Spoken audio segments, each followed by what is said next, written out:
Hey HBs, do you remember the first time you fell in love? Got your heart broken? Your first day of high school? That time your roommate in the foster home tricked your mother into adopting her and then carried out a series of diabolical but unsuccessful plots? Or the time you and your friends were blackmailed by an ancient ghost to complete a series of psychologically damaging tasks?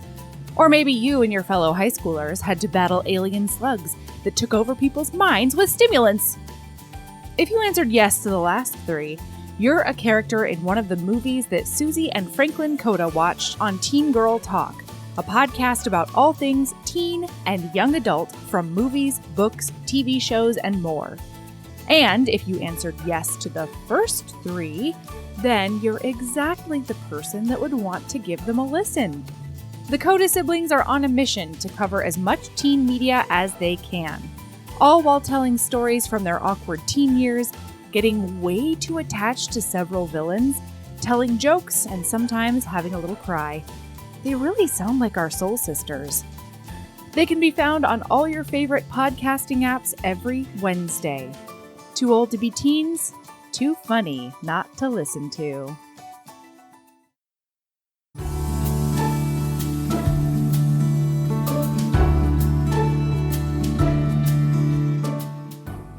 Hey everyone, you're listening to Heaving Bosoms, the podcast where two best friends recap romance novels and other love stories while keeping connected, giggling, and thirsting hard. This week we're doing a special re-release. I don't know if you're up with romance Twitter, but Charlotte Stein went viral recently as she expressed some very sensible Brendan Fraser love. What better way to celebrate that spot of joy than to share our episode on The Mummy? Katie Robert joined me to talk about the best movie ever, which packs as much romance as it does action. If you're not in the know about Katie Robert yet, you have to add her to your auto-buy list. Her creative output is unsurpassed, so you've got a huge backlist you can dive into. Right now, you can jump into 3 different projects she's got going. She recently released Seducing My Guardian, which is the 4th in her utterly delicious Taboo series.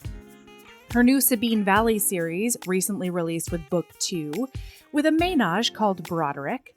And we're super looking forward to the debut of her Dark Olympus series with Neon Gods. It's a Hades and Persephone retelling that you can pre-order for its June 1st release. We're utterly obsessed with her, and you will be too. So, let's get into Katie and I gushing about The Mummy. Here we go.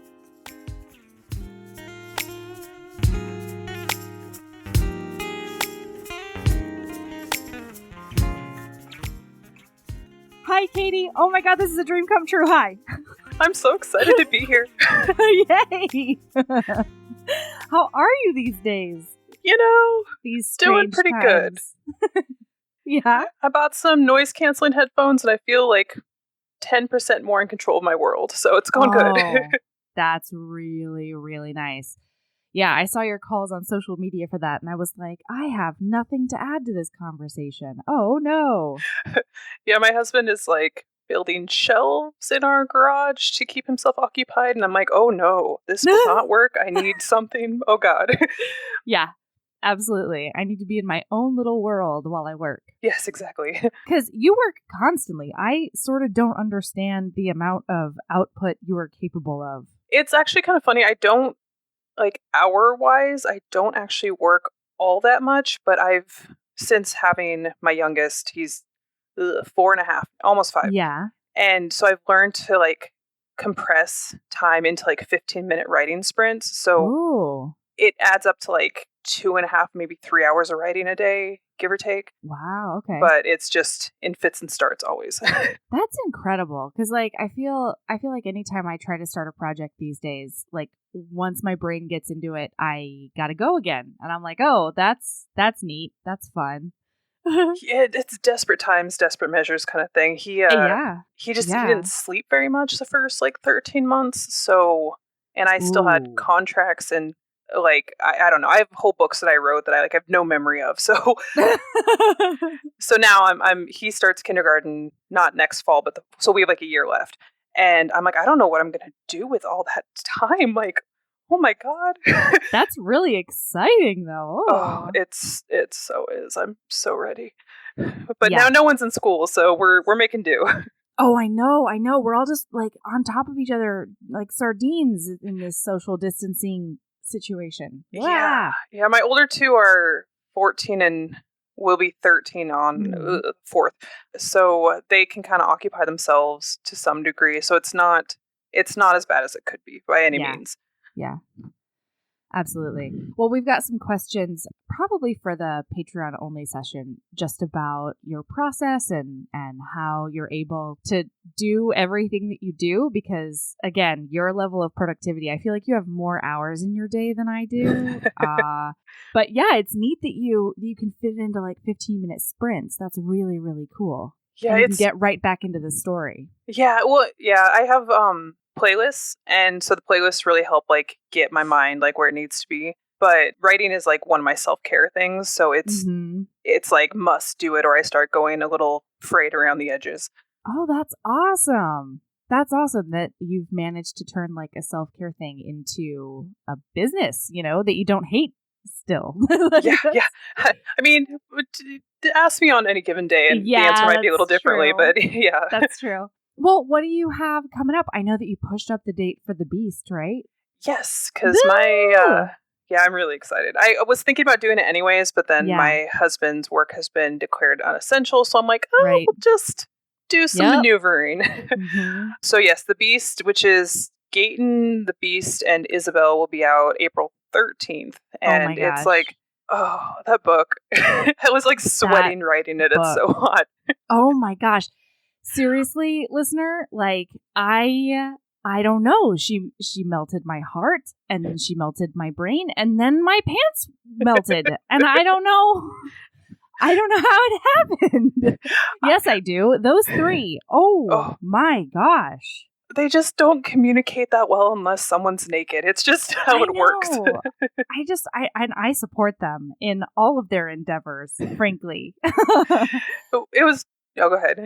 No. It's really cool because it's like a second chance lovers, but also an enemies to lovers. And I don't know. I mean, even that seems incredible to me. Just that premise alone, let alone everything else that's baked in. It was probably the most complicated menage I've written to date, in that the guys have so much history of like competition and anger and like thwarted lust between them. And then they both dated her like simultaneously with everyone's knowledge, like for a period of time before it fell apart. And so reunited lovers is so tricky because you have to have a legitimate reason why they fell apart, and you also have a legitimate reason why they will work now when they didn't before.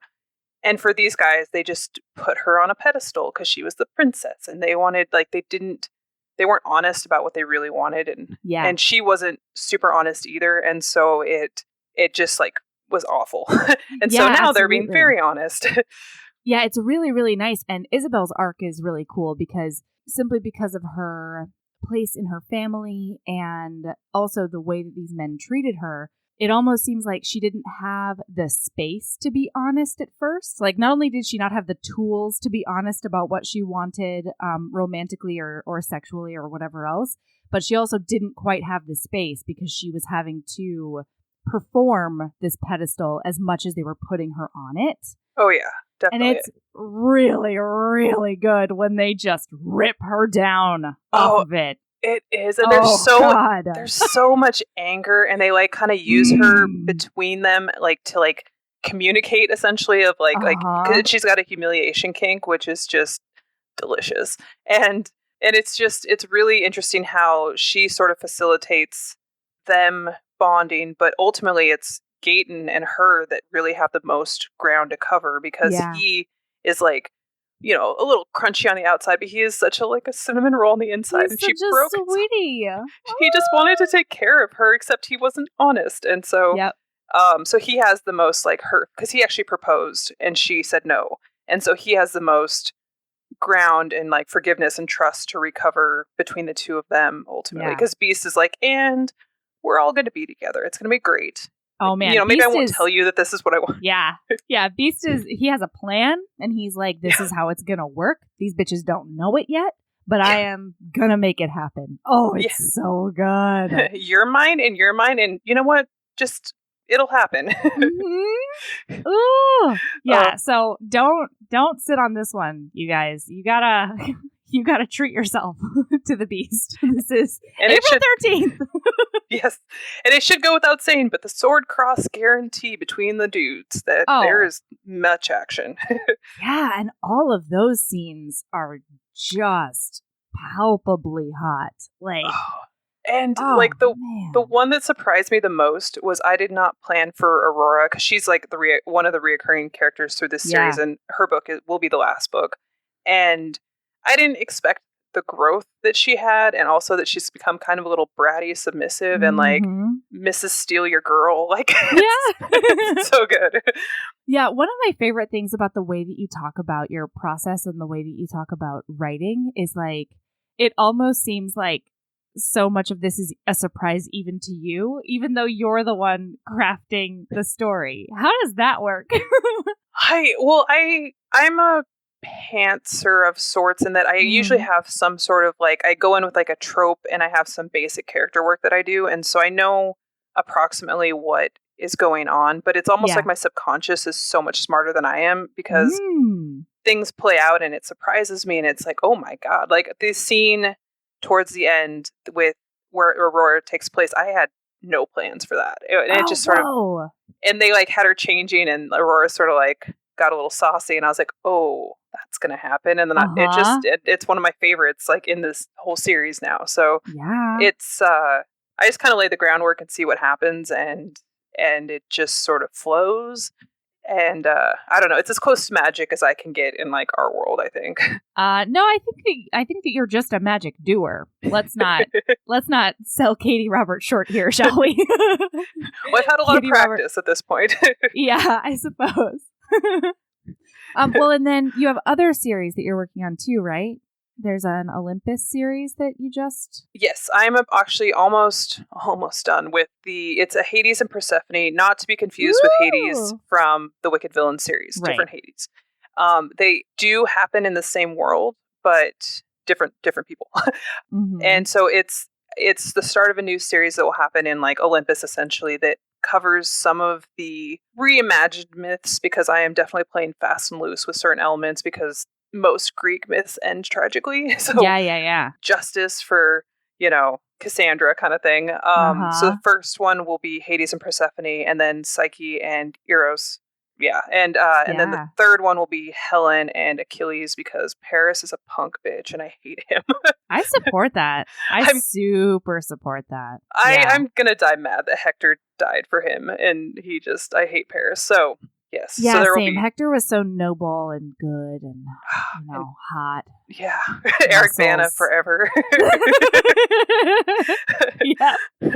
I'm with you there. Yeah, Troy had a very strong impression on me in my formative years, so that is just going to get to play out in this series. So I'm really excited. Actually, me too. I decided to basically break up with a person I was dating during Troy.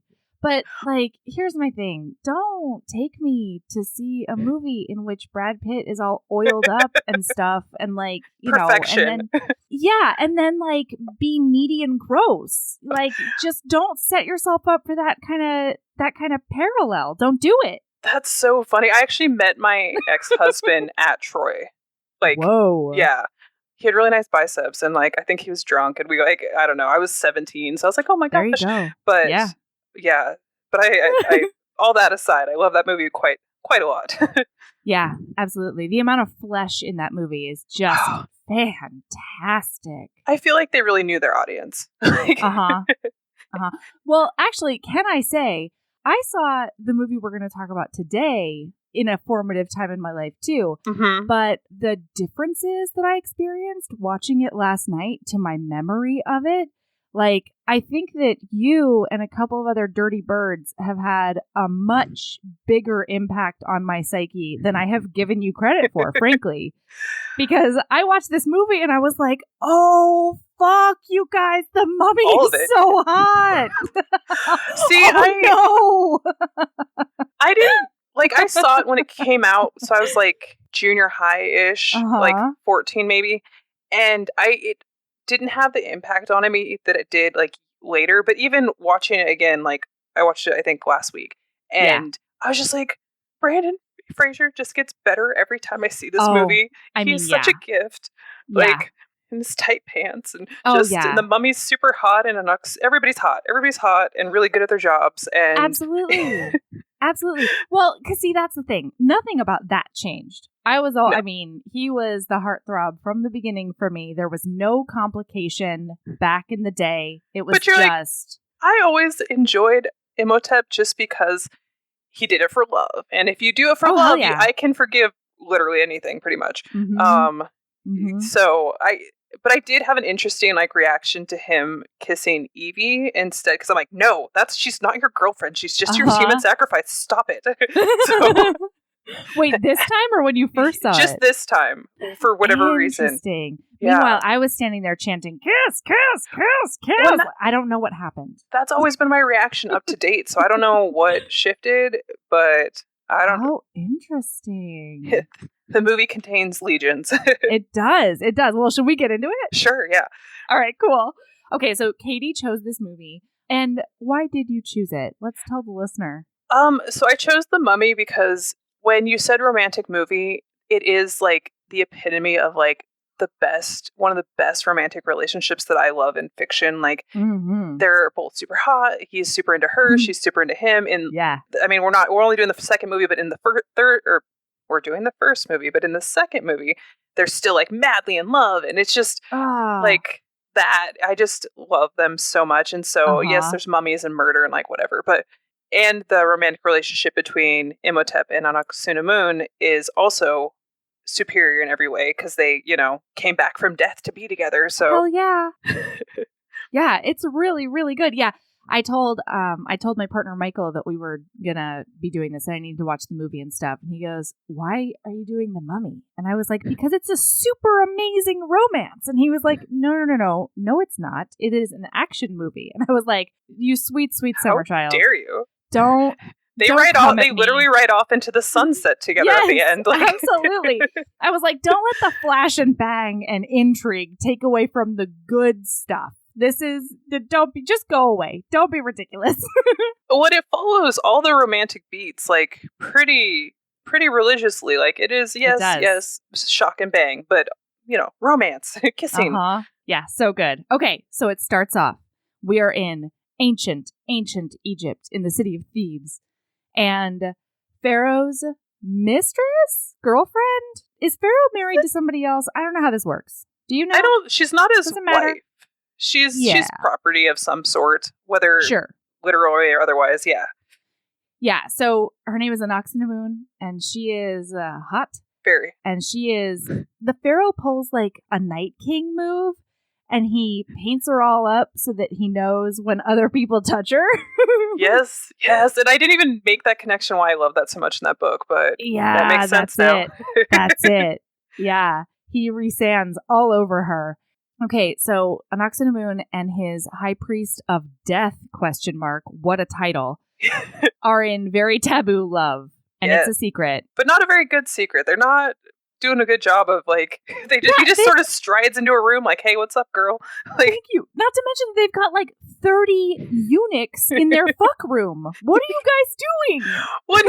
I'm like, if you're gonna smudge her up, like we're gonna go with the shoulder, like that's your move. Yeah. Like, come on, man. Yeah, go straight for the inner thigh, dude. Let's be smart about this. I have to believe that it was intentional. Like they were like, today's the day we murder up the pharaoh, so this is what we're gonna do. So otherwise, they're just dummies, and I can't stand for it. So it was intentional. I refuse to as well. I support that. Yeah.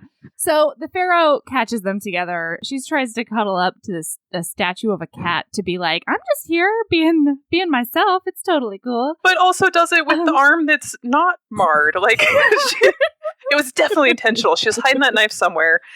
Oh, yeah. Yeah, where did she get that knife? I have other questions about secret pockets later on that we'll get to. I was going to say that's definitely a theme in this movie of people pulling out weapons from places. Who knows? Who knows? So the Pharaoh's like, who's been touching on you? And Imhotep comes up behind him and he's like, Imhotep, my priest? And then Imhotep has the audacity to pull the Pharaoh's sword. He's got swagger. He's got so much. He really does. And then Anck-su-namun just like stabs him in the back with like so much relish. Just like, yeah. Yes. Well, and then when his guards show up in their very serious swagger as well. Yes. And they've got some impressive scowls on their faces. She sends him away because she's like, you're my high priest bae of death, and so you can bring me back to life.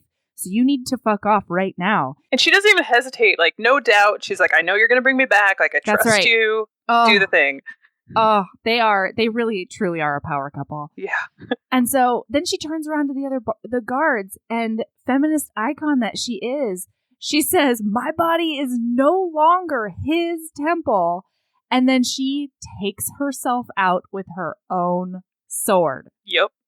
Ugh. It is such a badass move. I'm not going to lie to you. I was like, wow, lady, that is quite the statement. Well, and then like Imhotep steals her body and rides off into the desert to, oh crud, of course I didn't write down the name Hamunaptra. Yeah, thank you, Hamunaptra. No worries. Yes. And takes her down into, like starts the whole process, but his swagger's a little too strong because he takes too long. And so while her like spirit comes out and like goes into her body and he's about to like finish the ritual, and then Pharaoh's bodyguards that minute to like interrupt him. And I have questions about this curse because it seems like the most badass thing you could do to somebody. And they're like, it's so terrible. And I'm like, if you're giving him power and making him immortal if he comes back, like this seems like a good thing. Like, absolutely. You should just be like chopping them up in teeny tiny pieces, spreading them to the four corners of the wind, and never talking about him again. Right? But no. That would be a much worse thing for, I mean, let's face it, an egomaniac like Imhotep. Yes. Yes. And so, but no, we're going to curse him with like the scariest curse that's ever been scary. And nobody's ever done it before because they're so scared of it, but they're going to do it to this really powerful dude who can already raise people from the dead as a human. It's legit. It totally makes sense. Yeah. But they like throw him in like the sarcophagus like alive and put in the bugs, which the bug usage in this movie is incredibly inconsistent, but that's okay. The scarabs, oh my gosh. Yeah. Well, inconsistent but effective. Oh, I'll tell you that much. I was terrified of those Same. for years. And so then they like tomb him up and throw him in, and then like time passes, like a whole bunch of time passes. And now we're still in Hamunaptra, but I was confused because I was like, nobody knows about this city, but there are a lot of people in this city, like all the time. Yeah. So, but Brendan Fraser's there. Sexy Rick O'Connell. Just pulling weapons out of who knows where. It doesn't matter because nobody cares. He's got him though. And he is a leader. He is a born leader, and he doesn't want to be, and that's the sexiest kind. Yes. And he's there. Who knows? It doesn't matter. He's there for the city. No idea. No. There is no explanation. We don't know who they're fighting. I do know that they're legionnaires, but only because of the closed captioning and because of the French. That's literally it. Oh yeah, Brendan Fraser speaks French, and it did it for me. And then, so he's there with Benny the coward. Their relationship pleases me them. So it's such a delightful comedic beat throughout this movie.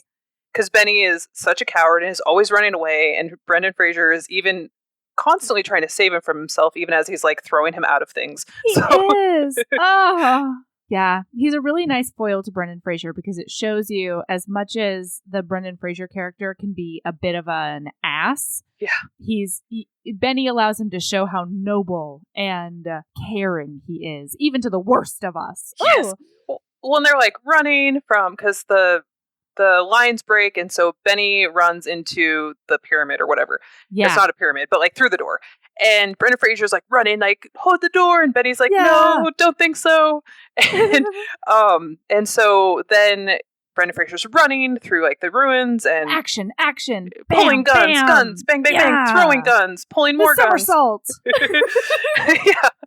And then all of a sudden the people chasing him, their horses get super scared and like they just run away. Yeah, he's standing in front of this oh god, who was it? It was the statue of Anubis, probably. Yes, probably. And Brendan Fraser's like cringing, he's ready to die, but then the entire cavalry that's in front of him gets really scared and they run away. And so he's like, "What is this?" And then there's a whoosh and a "you will die" that happens. And he's like turning around trying to figure out where it's coming from. And then the sand does a windy sand sculpture of a screaming face in the ground, and it is a lot, you guys. But it's so funny while he's running through it because he's not running in like a linear fashion to like get away from it because it's going back and forth like the fountain in front of that hotel in Vegas. Yeah, Bellagio. Yes, thank you.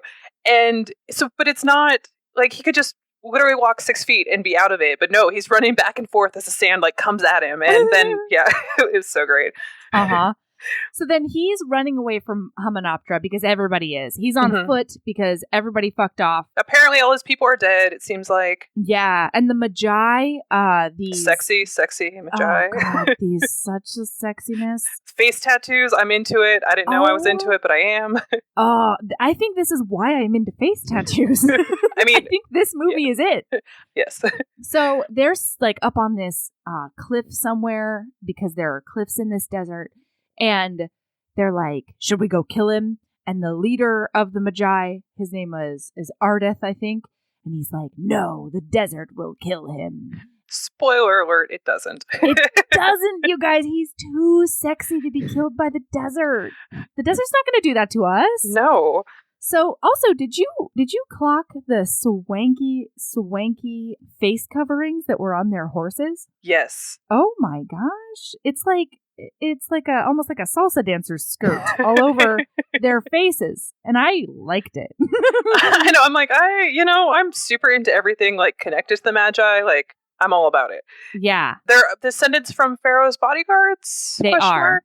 Yeah, I feel like yes. Yeah, and in a movie where there is a dearth of local people or Middle Eastern actors, the leader of the Magi represents one of, I think, 2 men who is a man of color. He's Israeli and he's super foxy. So anyway, yeah, this movie is definitely lily white. Oh yeah, and like fake tanned so that they don't look lily white. It's not great. Yeah, because the guy who plays Imhotep was in like G.I. Joe or some shit like later on, and I think that's the first time I'd seen him since this movie, and I'm like, he's super white. Yeah, like I had no idea. I didn't realize. Yeah. He's not Egyptian. Yes. What's going on? Yeah, right. I feel so betrayed. Hollywood. I know. Yeah, right. I know. Oh, hey, HBs. I don't know if you've heard, but we have a Patreon.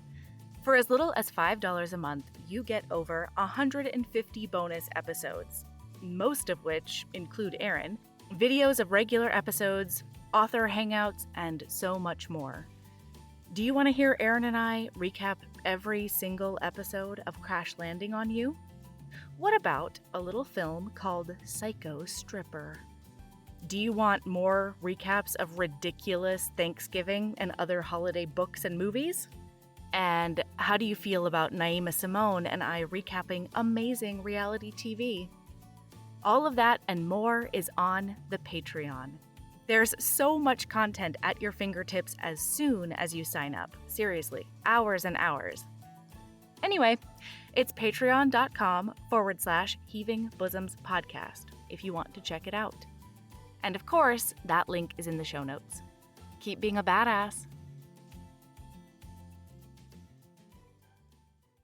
All right, so 3 years later, yes, our sweet hot smarty Evelyn is in a giant library, and I gotta tell you guys, she's doing a big melody right now.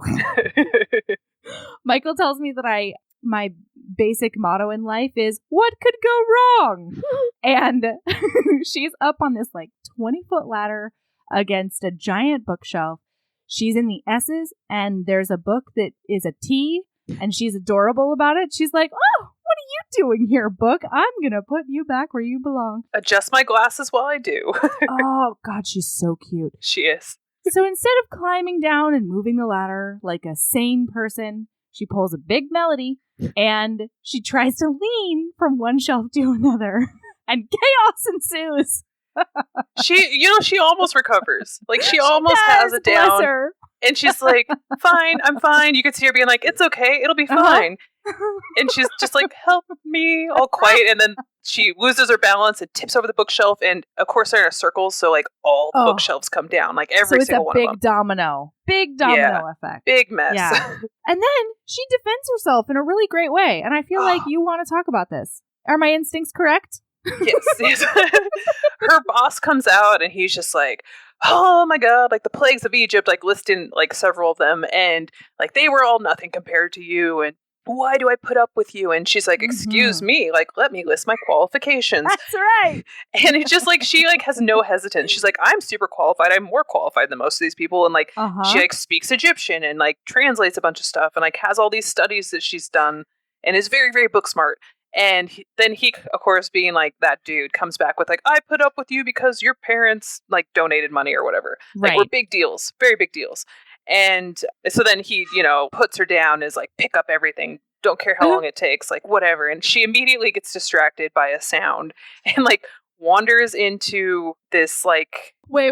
Sorry, before you go any further, I do have to say I have to read you my note because I don't know if it's something that I saw like a mirage or not.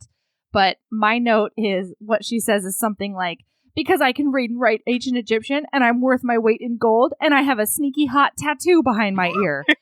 And I don't know if that exists or if it was like a hair curl or what, but I was like, I think she has a tattoo behind her ear and I wanted more of that content. No? I mean, I believe it. I'm 100%. I don't feel like know. But I'm also not the most, when we watch movies, like my husband and I, he picks up all these like, oh, that person like definitely like was supposed to be dead and was blinking. And I never notice any of that stuff. Oh. So she very well could have a neck tattoo and I'd be like, oh, it seems legit. Don't know. So, fair enough. All right. So carry on. Okay. So she like, it's like a museum type room. It seems like there's a lot of stuff set up. It's like a creepy crypt. It's neat. It's not very well lit. And, no. And she walks up to like an open like sarcophagus type thing, and like naturally like a mummy pops up, and this mummy, despite being super like desiccated, is holding together very well. And it's her brother who is in the sarcophagus with the mummy for reasons unknown. Drunk. I mean, when I get drunk, I don't want to hang out with dead people, but like whatever. I don't judge Jonathan. You do you, man. Yeah. And so she's just like, Jonathan. And he's her brother who he's, that underachiever type, except he's really good at stuff. He's an affable buffoon. Yeah. Like, but, he but steals also stuff. Fairly competent. Yeah. Like, he's really good at picking pockets. He can also read ancient Egyptian, apparently. Yes. Sort of. Yeah. Yeah. Like, I mean, better than a little bit. You would expect him to. Certainly better than me. Yeah, me too. So he's like, I found this thing on a dig in like somewhere that definitely sounds legit, and gives it to her, and he's like, tell me I found something. And so she just immediately is so superior in every way that she like touches it and it just pops open. And it has like a map inside. Yeah. And so she's like, you've definitely found something this time. And so they take it to her boss. The curator. Yes. Which, he doesn't have the most confidence in her. And it appears to be a map to Hamunaptra. And so they start talking about like the legends involved and like how all the pharaohs kept like all their treasure there. And there's the gold. It's a lot of really well done exposition. Yes. Yeah.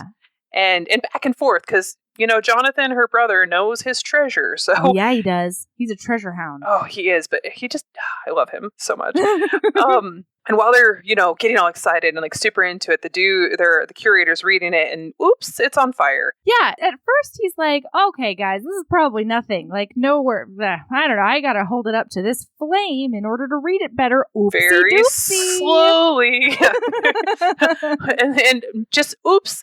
Burned off the part on how to get to Hamunaptra. Yeah, and then he says, probably for the best. Yeah.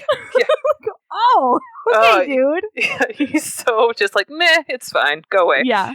So come to find out, her brother did not, in fact, find this on a dig. He stole this from a dude who happens to be what we find out Rick O'Connell. So yeah, shocking. Right, it all comes together, and so he takes her to the like prison, I guess. Yeah, it's a prison. And they meet up with the warden. Yes. And the warden is like, let me give you a tour. I can't wait to show you all the sights of my beautiful prison. And it's literally like a courtyard with like open-faced cells all around it that they're just loud and dirty, angry prisoners. Mm-hmm. And Evie is totally unfazed. She's like, yeah, cool. Like, show me this person. Like, I wanted to have these answers. So he comes out and he's supposed to be run down and bedraggled and like a bad boy, but let me assure you, Brendan Fraser is just as, if not hotter than ever, with his long hair. He has like George of the Jungle vibes in this scene. He does. It's just slightly dirtier than George of the Jungle, but like the long hair, like he's all, they haul him into this cell so he can talk to them, and he's just Brendan Fraser. Like he's a beautiful asshole right now. He's like. They're like, oh, so we found your pretty little puzzle box. And he's like, no, that's not what you're here for. You're here to ask me about Hymenoptera. Yes, I've been there. Yeah, I know how to get there. Oh, and then he punches the brother because he realizes that he's the one that pickpocketed him. And Evie just steps over her down brother without hesitation. Yeah. She's like, puts her hat up and she's like, she's so ambitious. Oh, and like unapologetically ambitious. Like, yes, don't care. Tell me about Hymenoptera. And he's like, come closer. Yeah. And she's like, okay. And then he just like grabs her chin and like kisses her. And he kisses her. Oh! Just like lays one on her. And she's just like, oh my goodness. Like you can just see the look on her face like, what? And then he's dragged off. Yeah. And they're like, we're going to go hang you now. Yeah. So she's trying to get the warden to not hang him. And she's like, I'll give you 100 pounds. I'll give you 300 pounds. I'll give you 500 pounds. And he's like, will you throw in that pussy? Because I am... a lonely man. And she's like, get your hands off of me. That's ridiculous. Slaps his hand. Yeah. So he tells everybody to hang Brendan Fraser. And luckily his neck doesn't snap. Huzzah.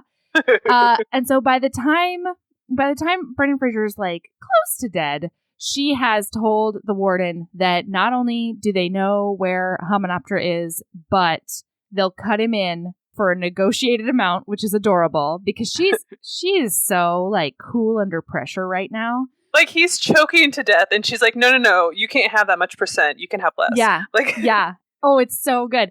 And so then, oh man, and Katie, when they cut him down and she stands up and does that like imperious look at him with the self-satisfied smirk and the hint of an eyebrow raise, I was just on my knees in front of her. Like, whatever you want. She is so capable. Like she is. I laugh because I watched this movie in my formative years and somehow had no idea I was bisexual. Like, no, like come on, everybody. Sweet Katie. But yeah, so then they flash to, they are boarding they're on the docks getting ready to get on this like riverboat type thing. And she's all worked up, like super worked up. Like, she's like, I hate him, and he's a filthy, rude scoundrel, and I can't believe that we have to work with him. And he comes up and he's like, filthy, rude scoundrel, anybody that I know? And she turns around. And he's just cleaned up and a haircut, and she identifies him as a sexy man. Oh, boy, does she. She sort of like stutters over her words and then tries to like level with him, and all the while... she knows he is so sexy. I love that Jonathan's giving her shit. Like, terrible, so terrible. She's like, shut up, Jonathan. Shut up, Jonathan. It's just like a tiny crush. It's no worries. Well, and they have such a genuine type like sibling relationship that there's like that ribbing and like genuine affection, and love it. It is really sweet. So then they get on this boat.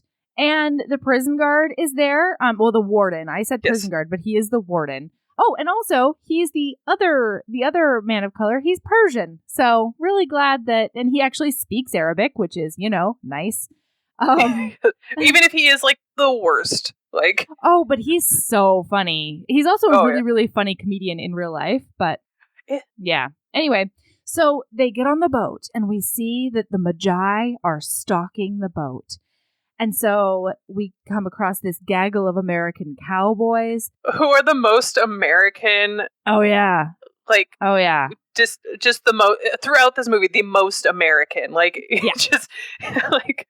in every way. After the the shipwreck, they're like, this is a stupid country. As if it's the entire country's fault that their boat went down. Oh, and they're just obnoxious and like totally like not respectful of any cultural belief that isn't theirs. And it's just like the epitome of like the shitty American is these dudes. I mean, they seem like decent dudes. They're just shitty Americans. Yeah, completely. They can't see past their own assholes. No. So they bet O'Connell 500 bones that they'll get to the city first. And this is how we find out, like, because Jonathan was playing cards with them, and O'Connell's like, how do you know that we're going to Hamunaptra? And Jonathan's been running his mouth, and they're just like, yeah, like, we know, because, like, we have a guide who's actually been there, and O'Connell, like, does the shoulder grab on Jonathan before he can, like, spill the beans on that, too. Okay, so then she's sitting on the deck, and she's reading, like, the beautiful Ravenclaw that she is. And then he comes over and he throws his weapons on the table. Just unrolls like the it. Hot Gryffindor he is. Yeah. Do you agree? 100%. 100%. Okay. Thank goodness. I was going to have to fight you. Well, that whole interaction, like, he's cleaning his weapons and she's, like, picking them up and, like, examining them. I'm like, what does this blade that's curved really interestingly do? And he's just, like, plucking it out of her fingers, and it's so delightful. Yeah, and let's just quick control save in your mind. This bag is full of guns and knives and heavy metals and a bunch of things like that. Okay, just remember that, listener. You just remember that. So they talk about what she's excited to find when they're at Hamunaptra. She's like, this could be the peak of a life's goal of mine. But he's so knowledgeable too, because he's like, oh, so the Golden Book doesn't interest you at all? And she's like, she's like, oh, you know your history, and she's like super wet about it. Oh yeah. And he's like, no, I know my treasure. And then I was super wet about it. So, you know. Well, and then she's like working up her courage, and like this is like one of the first times she's been like actually not fully confident in this movie. And like, you know, why did you kiss me? Yeah. And he's just like, you know, cannot read a room to save his life. No. Sweet Gryffindor. Yeah, true. He's like, I was about to die. It seemed like a good idea at the time, which of course is not the answer she's looking for. And so she storms off because she's just like, I never. Yeah, and she's like, harumph, I'm going to take my book and go. Thank you very much. But not too far, because I'm going to pet some camels. Like, I mean, the exit was slightly marred by her hanging out to pet camels. It did allow her to leave in a huff again, though, which I didn't mind. That's true. So then he comes across Benny, and he's like, Benny, what the fuck are you doing here? And Benny's like, well, I would just leave them out in the desert because I'm guiding them, but they only paid me half, so I'm going to guide them out there, and then I'm going to stupidly guide them back. It's very funny. So he tosses him over the side. Like, without hesitation, he's like, like a hand on his shoulder, like, yep, tell me more. Okay. And then he's like, bye, Benny, and just tosses him off the side of the riverboat. It is so wonderful. And that's when he notices that there are wet footprints on the deck, which starts one of the best action sequences in this movie. Well, I love that his first thing that he did was go to her. Yeah. So, like, we cut to her, and she's in her, like, dressing gown type thing, and, like, combing her hair, and, like, reading a book, and very absent-mindedly. She's absent-minded because she's thinking about that kiss still, you guys. And I don't blame her. I don't, but I'm like, Evie, there's so much better kisses coming in your future. Like, just hang on for it. That's true. And so she drops her hairbrush, and it's just like, and like goes down to pick it up, and she's in front of a mirror. So when she comes back up, there's a magi behind her, like a masked man. And also, his name is Hook. Oh yes, he is referred to only as Hook in the movie, which I find wonderful. Well, he has a very scary hook, and he's like menacing her with it, and he does like, demands the key, and she's like, I don't know what the fuck you're talking about. What key? Right. Like, get out of my room. And O'Connell bursts in all dramatically and just bang, bang, bang, bang. And in the fight. Okay, so then he goes bang, bang, bang. There's another guy that comes out and he bangs him too. And then she grabs a candlestick because she is never not competent. And she puts it back into Hook's eye. Oh, yeah, she does. Really gets banged up in this fight. And it's actually really messed up if you think about it, because the Magi are just trying to keep Imhotep, like, dead. Yeah. Like, they're... But you know they're what? Just trying to protect you, stupid kid. Yeah, I know. Come on, guys. Knock it off. Yeah. They probably would have taken the key and left. Like, absolutely. You never would have seen the puff of smoke. They'd be gone. Yeah. So he grabs her and they leave, and he's like reloading his guns while they walk. Yes. Sorry, Important. there is a big fire that gets started. Very dramatic. And so they start going away, and then the Hook, the Magi, is like, I'm gonna go grab the key that he sees on the ground. And then as he bends over to pick up the key, Jonathan her brother bursts in. Oh, and he... Point of clarification, the key is the thing that her brother found, like the puzzle box that her brother found is the key. So that's what they've been hauling with them. But yes, carry on. Yeah. So Jonathan accidentally pushes this civil servant into a flaming couch.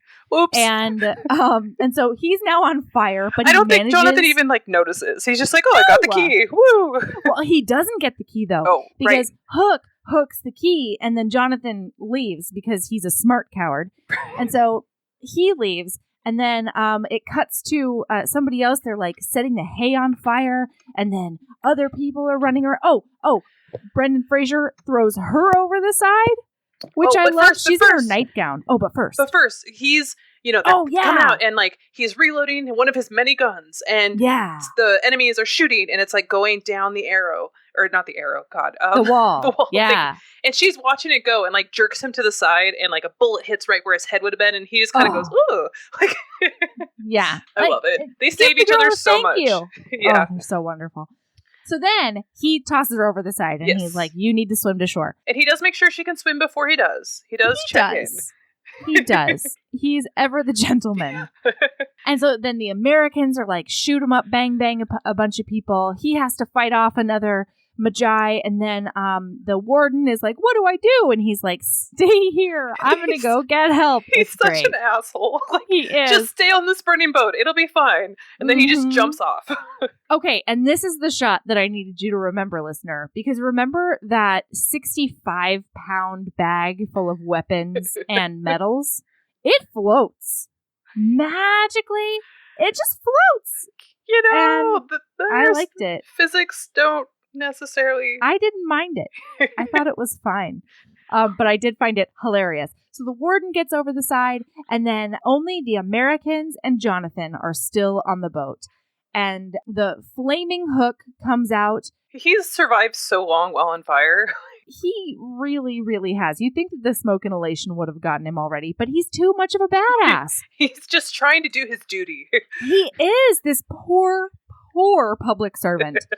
And so then the Americans shoot him, and just as he's about to go over the side, Jonathan pickpockets him, and he gets the key, and he's very, very satisfied with himself. And then there's an explosion, and so Jonathan everybody goes up abandons the side. ship. Yes. Yeah. So then they're wading onto shores, and on opposite shores, like the Americans and Benny on one side, and like Rick and Evie and Jonathan and them are on the other. And Benny, of course, being Benny, is like, we have all the horses. And Rick's like, you're on the wrong side of the river, which is my favorite. And Benny's just like, it's God one of my damn it. favorite uttered, Brendan Fraser uttered lines, like, ever. Yes. Like, just his inflection and the way that he delivers it is just perfect. Well, and he's obviously got so much, like, joy out of that moment of like, haha, motherfucker. Like, yeah. They're so petty, and it makes me happy. Same.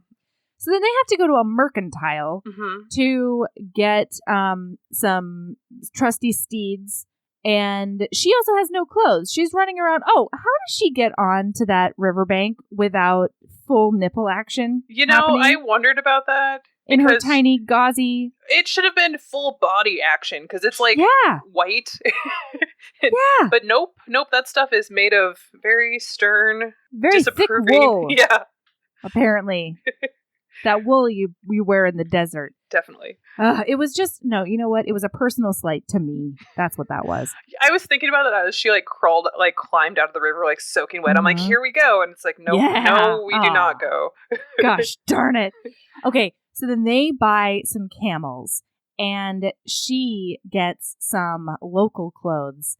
And Brendan Fraser says, I bet we could have gotten those camels for free if only we had given them your sister. And Jonathan's like, yeah, it's super tempting, huh? But then she comes out of the crowd wearing this little black number with this really sexy face veil and like some eyeliner kohl around her eyes. Oh, and this is like the first time that he's like fully like shell shock seeing her. Like, oh damn, girl, like you clean up nice.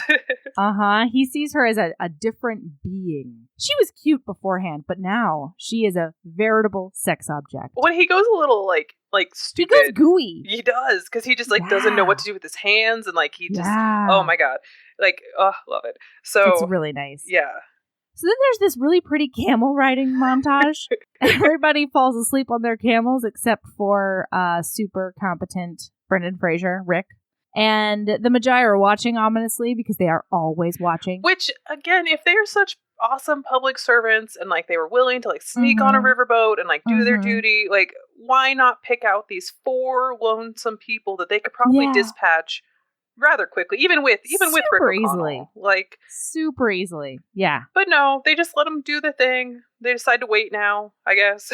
Yeah, they're just letting them get to Hamunaptra. That's what they're gonna do. They're like, what could go wrong? Now they're pulling a melody.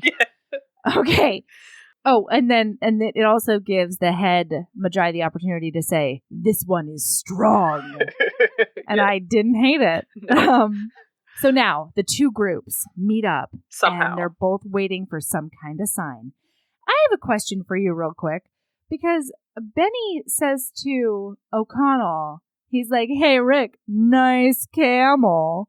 But then I noticed that Benny is also riding a camel. What is this shade? What's happening? I don't know. I feel like he didn't know what to say, and so he's just like, "Nice pants." I don't know. Yeah, maybe. Maybe that's it. I was like, Benny, look at your animal right now. And what your camel is not, and maybe it was legitimate, like, nice camel. Yours is way better than mine. Like, who knows with Benny? But what I don't understand is, so they're like waiting for like the sunrise to like reveal Hamunaptra, which is very dramatic and like beautiful and like whatever, and like starts like a race of sorts, but it was always there. And so I don't know why they had to wait for it. Yeah, like mystical desert tricks. I don't know. I don't know much about the desert or desert-specific mysticism, so I really can't comment on it, but it is a little confusing. Yeah, I'm like, this place is really hard to find, but apparently not. It's fine. We don't have to question it. We'll just roll with it. So they are sprinting now, and Benny tries to whack O'Connell off of his camel, and then O'Connell throws him off of his camel. It's wonderful. It's their love language. It's good. It is. And then Evie comes out of nowhere, just out of the mist. Well, she's like having fun, and then her camel's like, "Oh, we're doing this," and like picks up the speed and was like he got his competitive spirit going or something, and just takes off. And she's like, "Oh shit!" And it's so good. And so she wins. Yes, and she wins. And Rick's just looking at her like, "That's my girl." Yeah, he really is. He's got heart eyes right now. He does. Okay, so the work starts. Yes. And the Americans have this Brit who He's an Egyptologist. Yeah, I refer to him all throughout my notes as, stupid colonizing misogynist. That's the one. Because he is setting them up to like start digging and stuff. And the rest of the guys are like, "Hey, what is the other group doing way, way far away?" And he's like, "Well, they're led by a woman, and what do women know?" A lot more than you, motherfucker. A lot more. Well, and this is like one of my favorite interchanges with, well, I say this with everything. This movie's my favorite. It's fine. Yeah. So they're like poking around this statue, and like she's got these mirrors, and like Rick's like, "Hey, what's up? Hey, I got this for you," and like just like kind of thrusts it at her like super awkwardly, and it's like archaeologist tools and stuff that he totally stole from the Americans, like, and she's totally fine with it, like, cool, sounds good. Yeah, he gets her this archaeological nerd kit, but his hands are just like he's so like does not know what to do with his hands. Yeah, he's like shaking, and his opening line for this was like, "Hey, what's up with that old mirror?" And without missing a beat, she's like, "Ancient mirror." And he's like, "Oh yeah, well." He like gets like 10 points dumber like in this scene. Like he's so capable every other time, but he's just like, "Oh well, I thought this might be useful." Yes. Oh, and she loves it. She does. She eats it up. HBs, you've heard us talk about her before on the pod, but I have to gush about Natalie. She's our virtual assistant, and I cannot fully express how much better my life is now that she's a part of the HB team. She's revolutionized our email, our website, our social media. She's opened up revenue streams we didn't have time to maximize. She helps with logistics on every level, and she's an ideas woman. She not only gently keeps me on track and takes care of our calendar, but our phone calls leave me feeling inspired and ready to take on the world. And I have amazing news. Right now, she has openings for more clients. She provides virtual assistants to authors, small businesses, and just regular humans. We have her on the team with a set amount of hours per week, but she can work with you on a short-term project basis as well. And she's a Jill of all trades. No matter the task, Nat can do it. She can check off your to-do list by planning your meals and shopping for your groceries, purchasing your gifts, planning your trips, and anything else. Whether you're a small business looking to optimize your operation, an author who'd like time to actually focus on writing instead of all the business that weighs you down, or a regular person who wants to delegate everyday life tasks so you have the freedom and bandwidth to reach your ultimate happiness, Nat will give you the support you need to get there.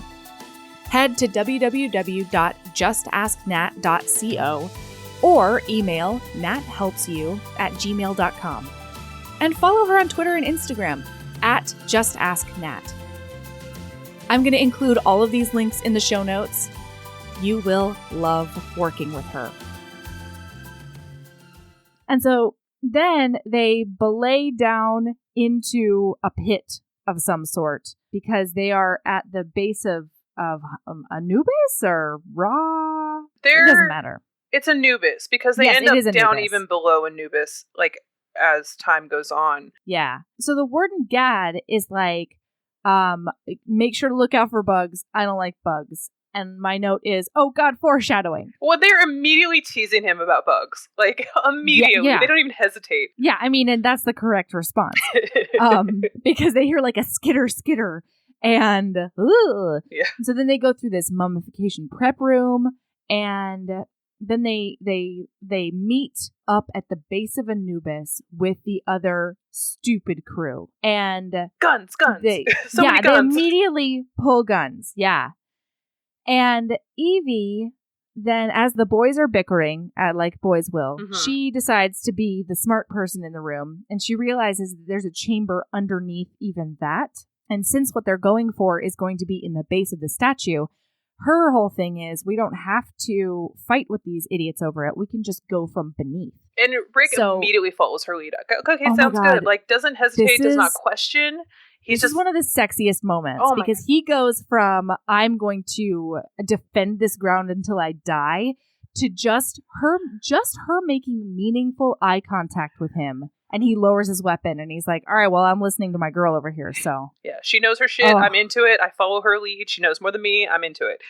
God, it's so hot. Oh, it is. It just so good. So then the Americans remain the worst. They have diggers with them. Like, they have a whole crew. And so there have these poor diggers who are just trying to get their paycheck. These local guys who just like picked up some extra work. And the stupid colonizing misogynist is like, hey, important white people, you should take several steps back. We need to put the local diggers in there just in case of booby traps. Making minimum wage. Yeah, like maybe not even. Jeez. Probably. They're just trying to feed their families. Your lives are not worth more than theirs, you stupid colonizing misogynist. Anyway. So they get melted with, what is it, like poison? Salicylic acid, salt-based acid. It's an acid, you guys. It's an ancient. There's salt involved too, so acid. Salty acid. Yeah. So that happens. Yes, and so then we're down in the base of the room that Evie discovered, and Evie's talking about mummification, and I love how excited she is to talk about like scrambling brains, and Rick's kind of like, I'm sort of into it, I think. Yeah. He's trying. He is. And she's just like super like in her mode. Like she's like, I know about this stuff and it's so awesome and I'm really like geeking out. And her brother is like playing golf with a golf club. With rocks. Yeah. And like I don't understand how him playing golf makes the sarcophagus fall, but it doesn't matter. It doesn't matter. No, so it absolutely doesn't. So like the sarcophagus falls, and Evie just realizes that like the key is the key, which might not have realized if the Magi hadn't told her it was the key, but it's fine. They're trying real hard. And so they immediately open it because of course they do. And the mummy is like juicy, and they talk a lot about the bugs and like realize that he went into it like alive and like scratched out words. Yeah, there's like scratch marks all over it. And died really terribly. Well, and meanwhile, as this is also happening, the warden has just gone exploring. And he finds some like scarab art on the walls as the bugs. And so he takes the bug off the wall, and then he drops it on the ground. And somehow this makes a petrified scarab come out of its blue gold coating, and it tunnels into his foot. We watch it in all of its 1999 CGI glory.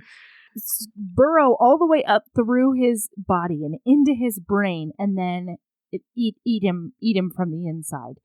And he dies like running, and he runs headfirst into a wall because of the pain. In the room where the rest of them are, and it does not even faze them.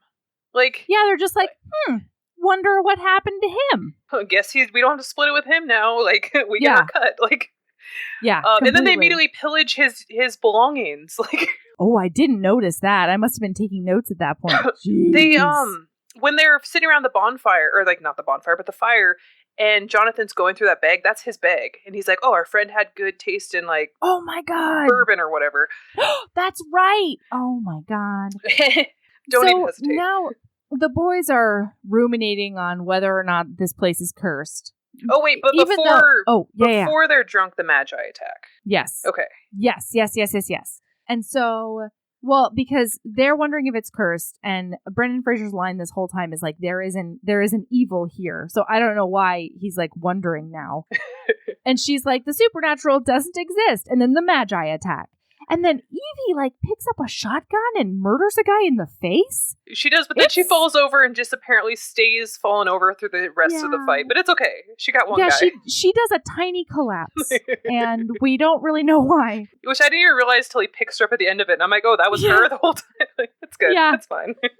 Yeah, so Rick stops it because he's about to get into a sword fight with our favorite leader, Magi. Whose face mask, like, mysteriously veil thing gets taken off so we can see him in all his glory. Like, it's important that we see his face. In all of his beautiful, chiseled, tattooed glory. Mm-hmm.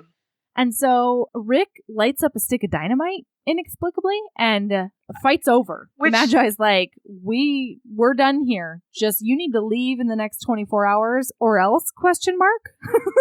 I mean, unless you have more dynamite, because apparently that is a legitimate threat. It seems it was very dramatic, but also super, maybe not logical, Let's be real though. His actual threat is leave or die. And so in any situation, I feel like that's pretty accurate. Yeah, whether or not you wake up the worldwide plague that's a possibility, you're going to die. So why don't you just stop? Yeah, be reasonable. Yeah. Silly Magi. You think these idiots are going to be reasonable? Even the lovable ones. Are you kidding? So now we have one of the most important things about the movie, and definitely the most important thing about this scene. Yes. And that is Rick turning around and seeing Evie on the ground. Oh, yeah. And he just, like, pulls her up and has her in his arms, and oh my god. And then he does a take her by the chin. Yes. And he does a check her over, and then a hold her by his side. And he's, like, real like casually concerned about her in like a very I've got it handled sexy kind of way. And it's real nice. Good.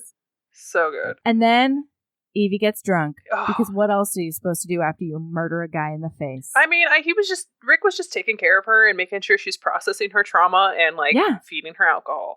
And but she also doesn't seem super bothered by the murder either. Like she's more like she has that awesome line of like, what is a place like me doing in a girl like this?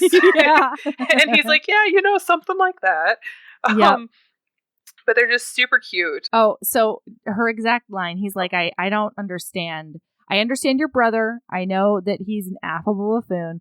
I understand your explorer father, and I understand your Egyptian mother. I get all of that, but I don't understand what you're doing here. And she gets all drunk and huffy, and she's like, I know I'm not an explorer or an adventurer or a treasure seeker or a gunfighter, Mr. O'Connell, but I am proud of what I am. And he's like, and what's that? And she goes, I am a librarian. Yeah, you are, Evie. Yeah, you are. Yeah, girl.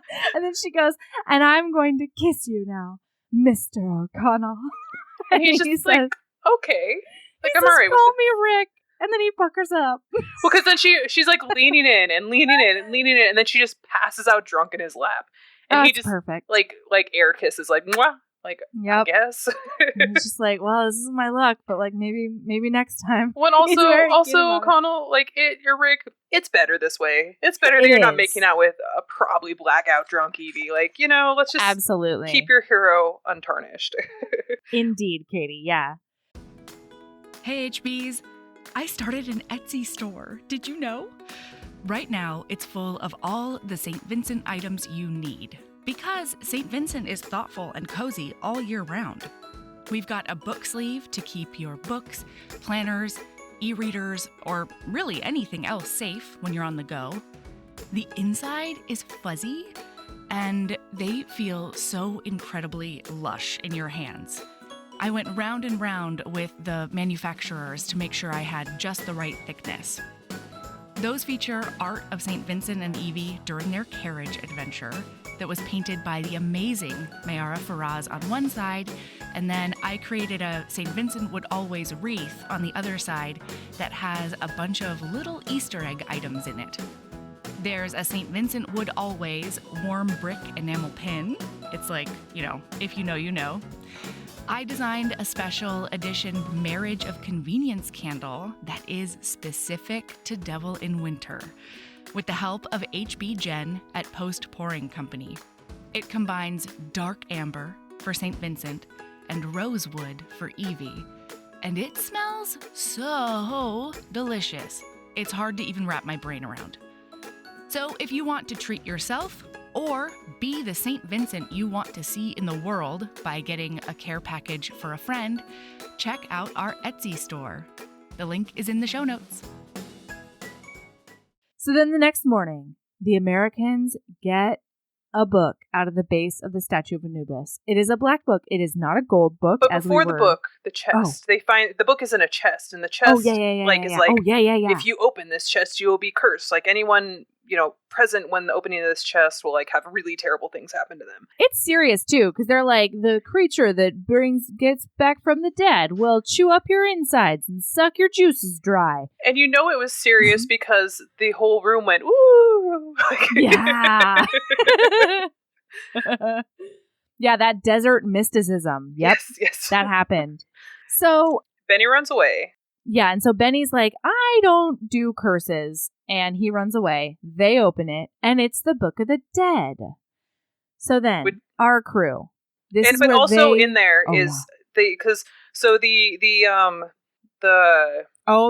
Americans want treasure. Yes, and Egyptologist dude is like, oh my god, the Book of the Dead, woo! And the Americans are like, what is this stupid book? Mm-hmm. And so they find these containers, which we know because of seen in the beginning of the movie, they are the container of Anck-su-namun's organs, or maybe all of her organs. Yes, her organs. So each of the 4 Americans takes one, and the 5th one was broken, so it's left. And so they got their treasure.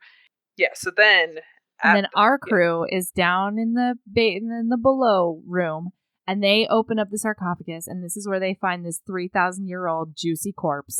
Yeah. So and he nail pops marks, out. He pops out of the. Oh my gosh! In a way that imprinted on my being. That was Michael's other thing when I told him about the mummy. He was like, okay, well, good luck, because he knows I don't like scary stuff.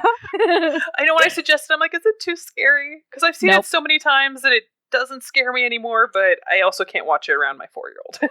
Yeah, fair. Well, I'm also not that big of a wimp, so, it wasn't really that big of a deal, but it was pretty funny because he was concerned about my well-being. And so then he's also the guy before he died, which is, your point about the inconsistent scarab usage throughout. Like, apparently these scarabs ate him very slowly, whereas every other scarab we encounter eats people in seconds. Less than... Yeah. So he has carved into the sarcophagus, death is only the beginning. Which is a running trend through this movie as well. Death is not the end. Yeah. And so we learn that the Humdai victims will bring 10 plagues of Egypt. Oh my gosh, my next note is, because, the Egyptologist is trying to pry this book open. With his bare fingers. He's not even using tools, the idiot. Yeah, what a dummy. He's just like, and it's not working. So she sees that earlier. And then my next note is she gets the book from the Sleepy Misogynist. So I lied earlier when I said it was the stupid colonizing misogynist. It's not. It's the Sleepy Colonizing Misogynist. And I loved this, though, because thieving straight up runs in the family. Jonathan steals stuff all the time. Apparently, Evie does, too. Like, she's just like, and I'm going to take it. Like, no hesitation. Yeah, absolutely. So then she takes it, and she brings it over, and O'Connell's like, that's thievery. And she's like, well, you and my brother would call it borrowing, and so I will, too. So here's my next thing. I'm really impressed, Evie, that you can read and write in ancient Egyptian. But if you're dealing with books that have to do with curses, why not translate them in your head and then say it out loud in English? Why not? And also, what the heck, ancient Egyptians? Like, you put the curse on the first page? Like, well, you're not even going to bury the lead a little bit? Like, nope. No, it's just right there. You're totally right.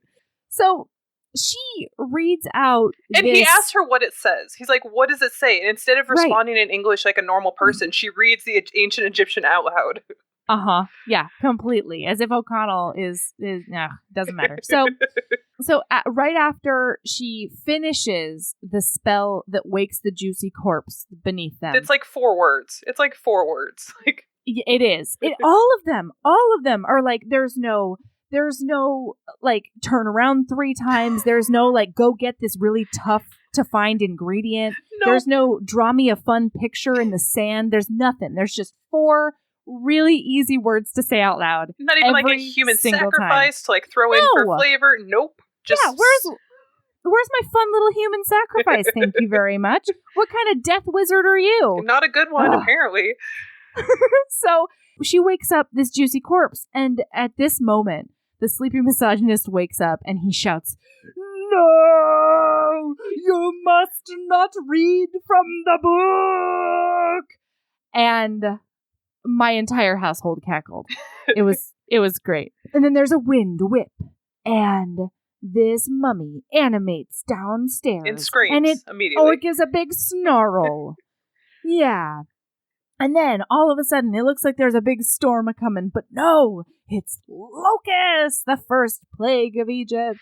And then the Sleepy Misogynist snuggles up with the locusts. He doesn't even make it in there, does he? Like, he just is outside the whole time. It's fine. He just decides to have a little cuddle puddle with all these locusts, and he takes that opportunity to say, "What have we done?" Like, this is the question that you ask when the poison gas comes pouring out, not, like, we're several steps beyond what have we done. Like, yeah, completely.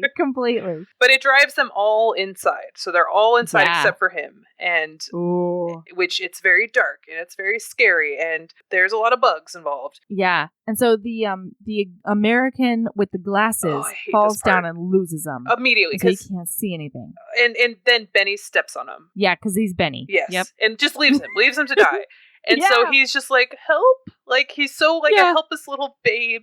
And, and there's some really creative camera work. So every time he turns around, like, you see movement in the background. And, and my question is, like, the mummy teleports? I wrote that note. He does. Gotta. Apparently. He's just very fast. I don't know. Yeah. So apparently the mummy decided to, like, draw out some suspense. So, like, he gets close to him and the dude screams and then it cuts away. Yeah. And then you see Rick and Evie and them. Yeah. And, like, the bug's like a they trigger something and like bugs come out, and so they all run. And they're running up this like ramp thing and like running. Yeah, just very scary. And so Rick and Jonathan jump one way and Evie jumps another, and she's like pressed against the wall, and the wall has a trap door, so she swings away. And she's like, oh, good God. And yeah. so she sees the American, like he's facing away, the guy whose glasses were broke, and she's like, oh, thank goodness, like I'm not alone. And he turns around and his eyes are gone and his tongue's gone. Because apparently the mummy wanted to draw it out. It's cool. Well, but also, like, why that guy's eyes? Right. It's, like, are they all of a sudden functioning eyes as soon as they get into that juicy corpse? Like, what? Must be because he has regeneration purposes or like magic. Okay. So you know what? You're right. I'm willing to roll with it. Yeah, but absolutely. That's a good point. Like, he should be more discerning. He has 4 to choose from. Yeah. Or yeah, five to choose don't from. choose the drunk sliver. Don't do that. Yeah. Make better choices, Imhotep. Yeah. So as she's like approaching him, like she turns and there's the mummy and in all that CGI glory. And it's so good. So she's like backing up and he looks at her and he's just like on Noxuna Moon and gets all like close and sort of he wants to kiss up on her a little bit. And it would be really sexy if he wasn't like a decaying corpse. Yeah, I will say this. Right now, I was not into it. Okay? I have standards. Katie. He has to be at least like 60% regenerated. Yes. At least 60. Yes. I mean, 62 maybe. I mean, just give me the face. Like, give me the face if you're going to be kissing. Yes. Cover up the rest. It's fine. Yeah. And so as he's like getting close to her and like menacing her in a way that would be sexy if he wasn't like super dead, Rick somehow shows up and it's just like, what are you doing? Like, let's get out of here. And like runs up to her and grabs her hands and then looks over and there's the mummy. I love that he thinks that she's just like gotten stuck in the shoe section, He's like, will you stop looking at those scarves? We've got places to go. Right. Like, she's so capable in I just have to think that he was panicking. And so he's like, here she is. Like, he was so worried because he couldn't get through the trapdoor thing.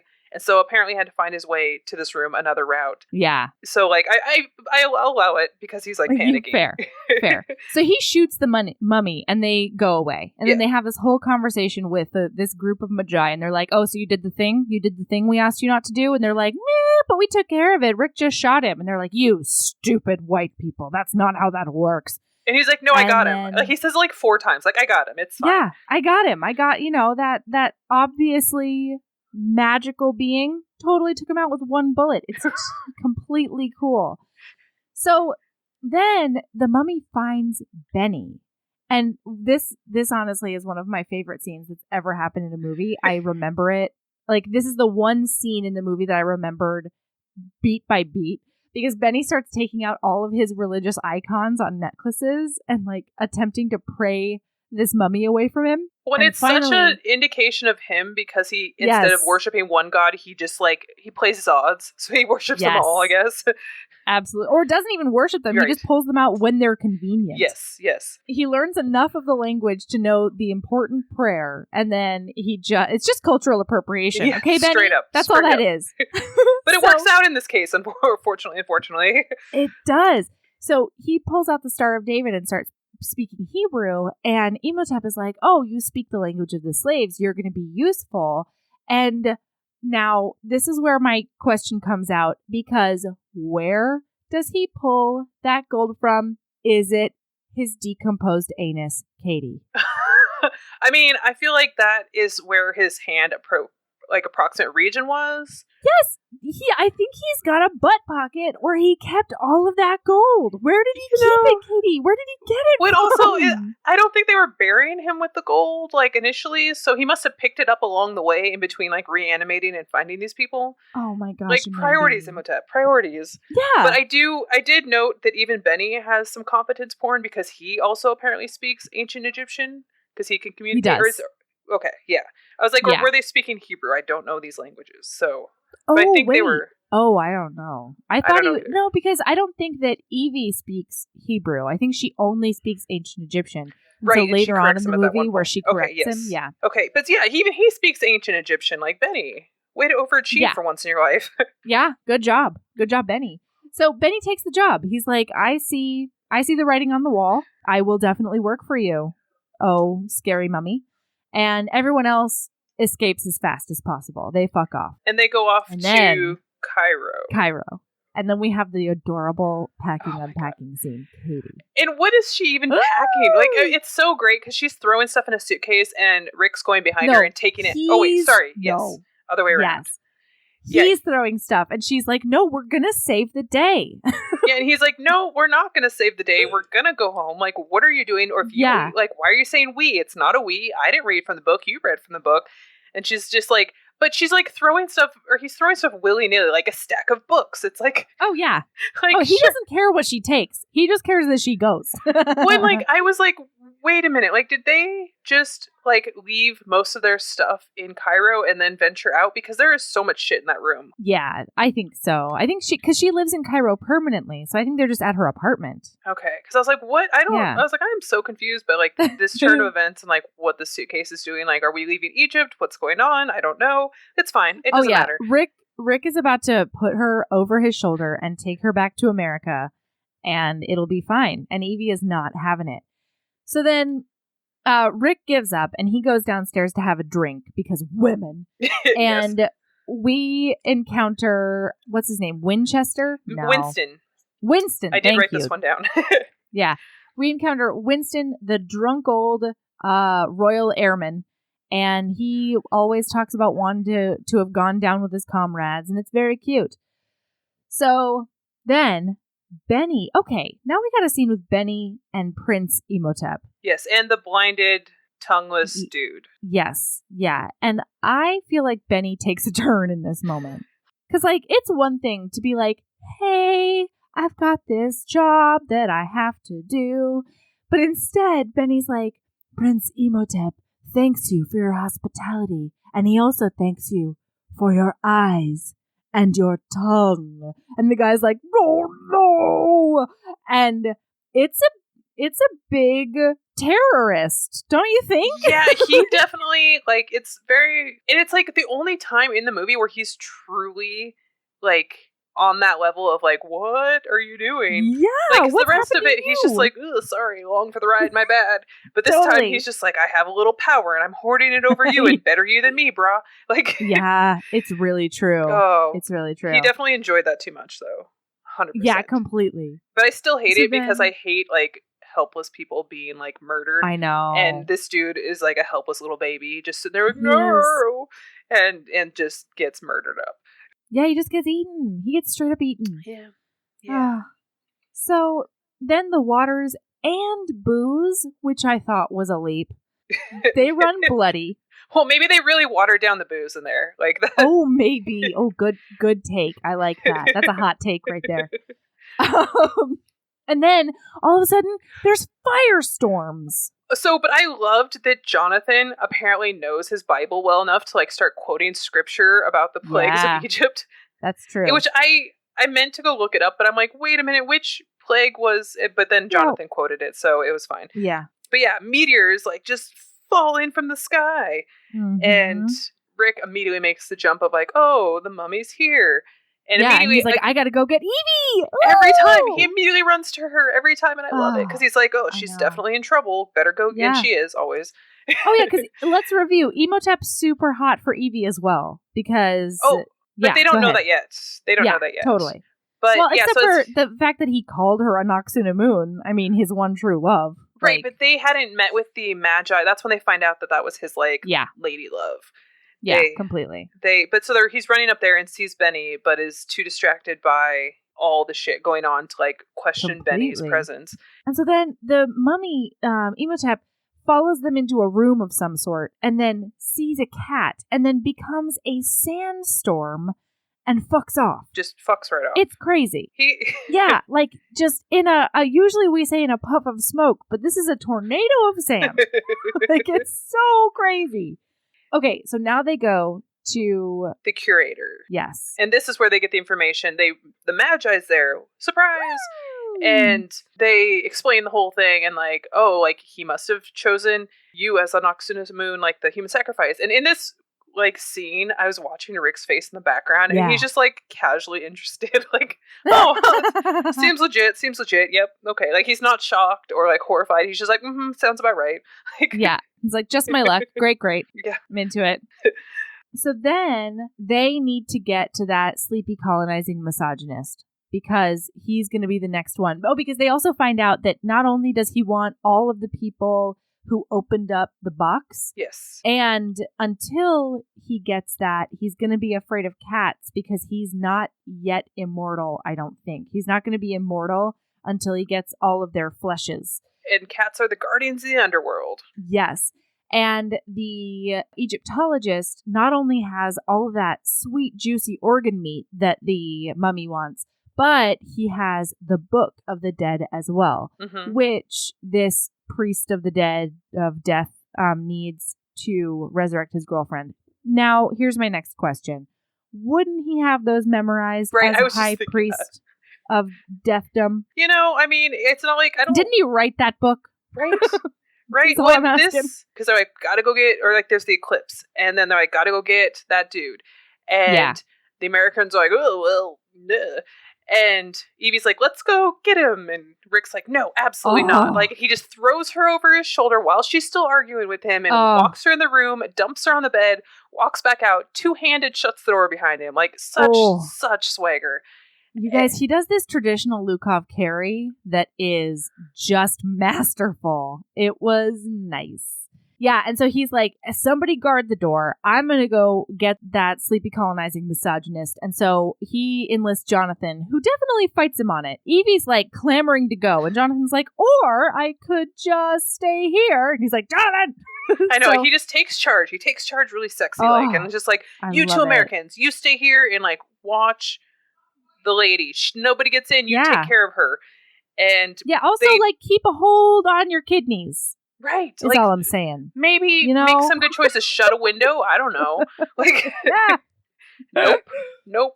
So then the Egyptologist is in an alleyway and Rick finds Benny ransacking that dude's room.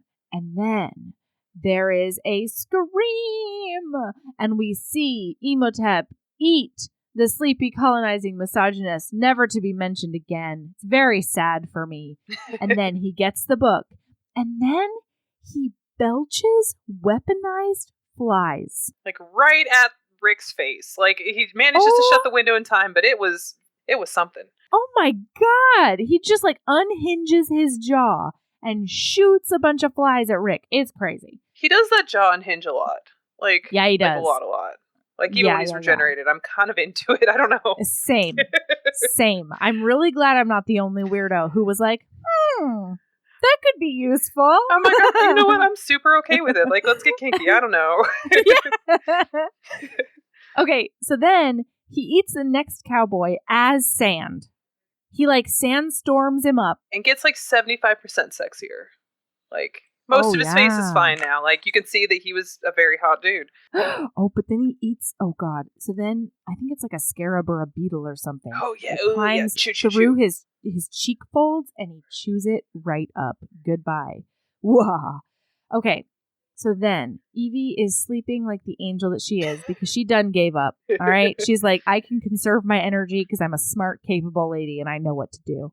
So she's sleeping like a beauty. So then sand starts coming through the keyhole on her door, and that's how he enters her room. And then he did a big loom over her bed. Mm-hmm. Which I would have been fine with if his face stayed. If his face wasn't half decayed, Katie. I'm like, why is the decay moving around, Imhotep? Like, stay consistent. Like, stay consistently pretty so you can kiss the lady that you're gonna murder for your dead girlfriend. Yeah.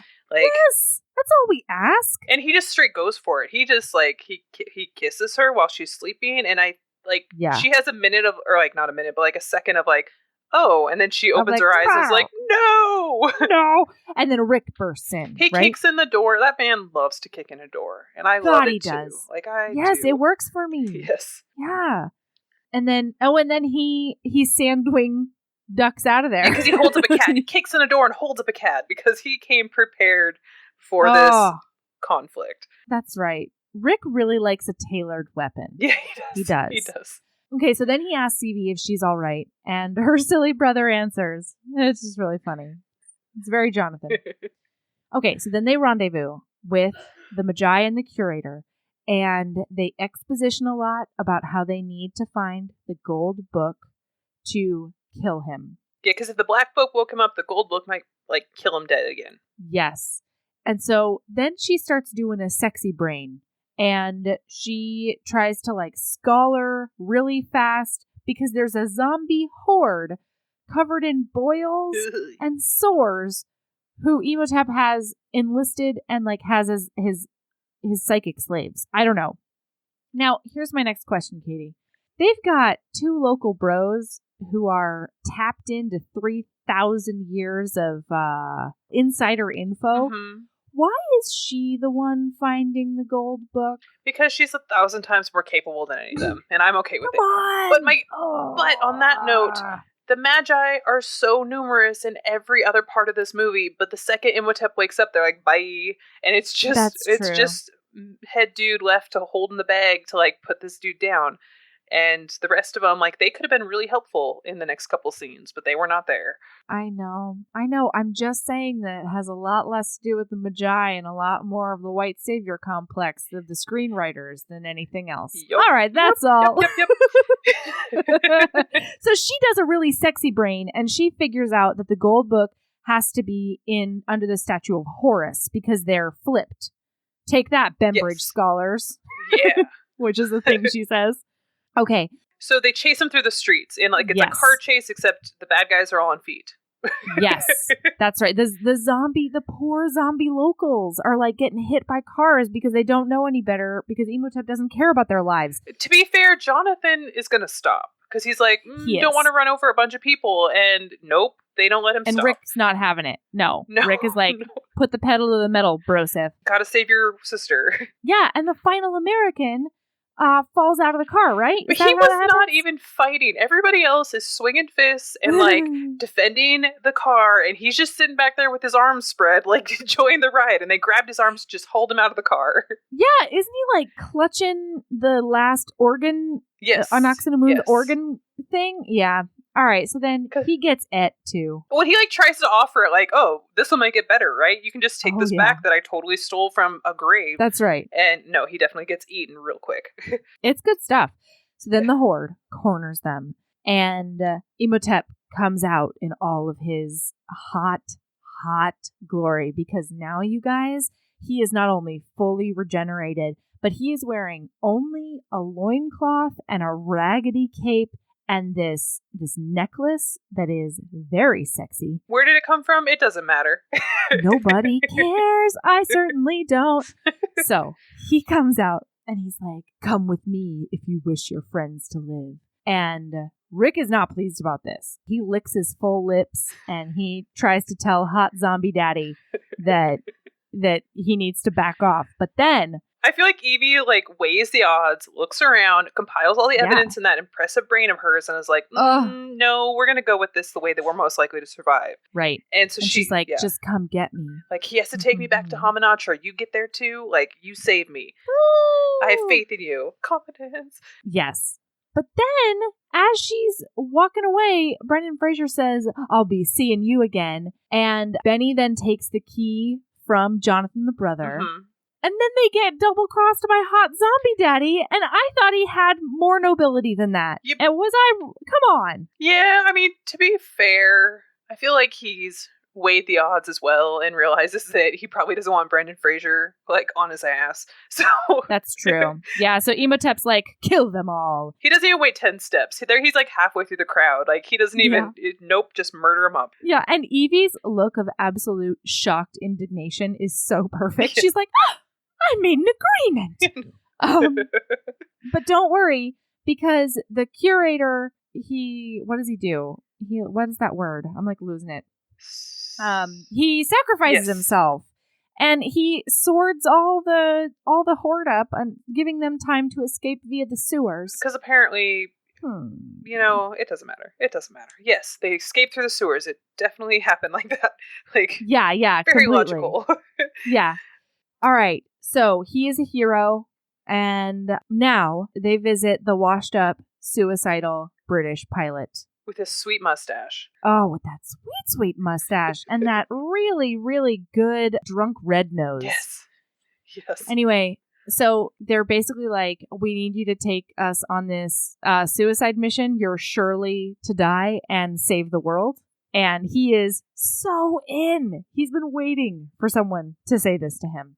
So he's going to fly them to Hamunaptra, which, like, my next He didn't need a sunrise to get there. Yeah, thank you. How did he find the city without the mystical sunrise? Whatever. Well, but you know what? As cool as it is, like, they strap them to like to the wings of the plane and are flying. Yeah, and, like, Jonathan and Ardith, the lead magi, are on the wings of the plane. Yes, and meanwhile, like, Imhotep apparently travels by like Twister, like by Sandstorm. Yes. Yeah. And so he spits out. Yeah. Oh, he spits out Benny and spits out Evie, and they're just like all discombobulated. And like as he's walking down this sand dune, like his loincloth mostly falls away, so it's just like a little itty bitty covering the bare essentials. He gets more and more naked. I'm super into it.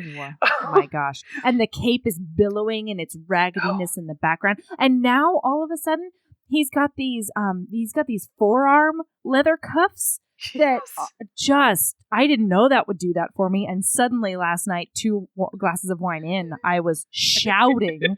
I literally was shouting, "Whoa! I am seeing this movie through a new lens." Well, then, so he sees the plane because they're apparently timed up really well, and immediately decides to murder them with sand because that's his thing. With his sand face. Yeah, just like in the sandstorm bearing down on him, the sand face, and he swallows them, and Evie's like, "Oh shit, they're gonna die." And so she straight up kisses him like Jasmine and Jafar, and I'm so happy. And gosh. But it takes her a second to work up to it. Like she's just like, because he's got his eyes closed, and she's like, "Oh, do I reach for him? Do I? Oh, gotta do it, and like just grabs his face and kisses him. I am in my living room shouting, "Kiss, kiss, kiss!" And my note is Melody yell, kiss him," and his dastardly bare chest. What? my note right there was Imhotep is almost naked. Yes, priorities. Oh, so good. He is so hot.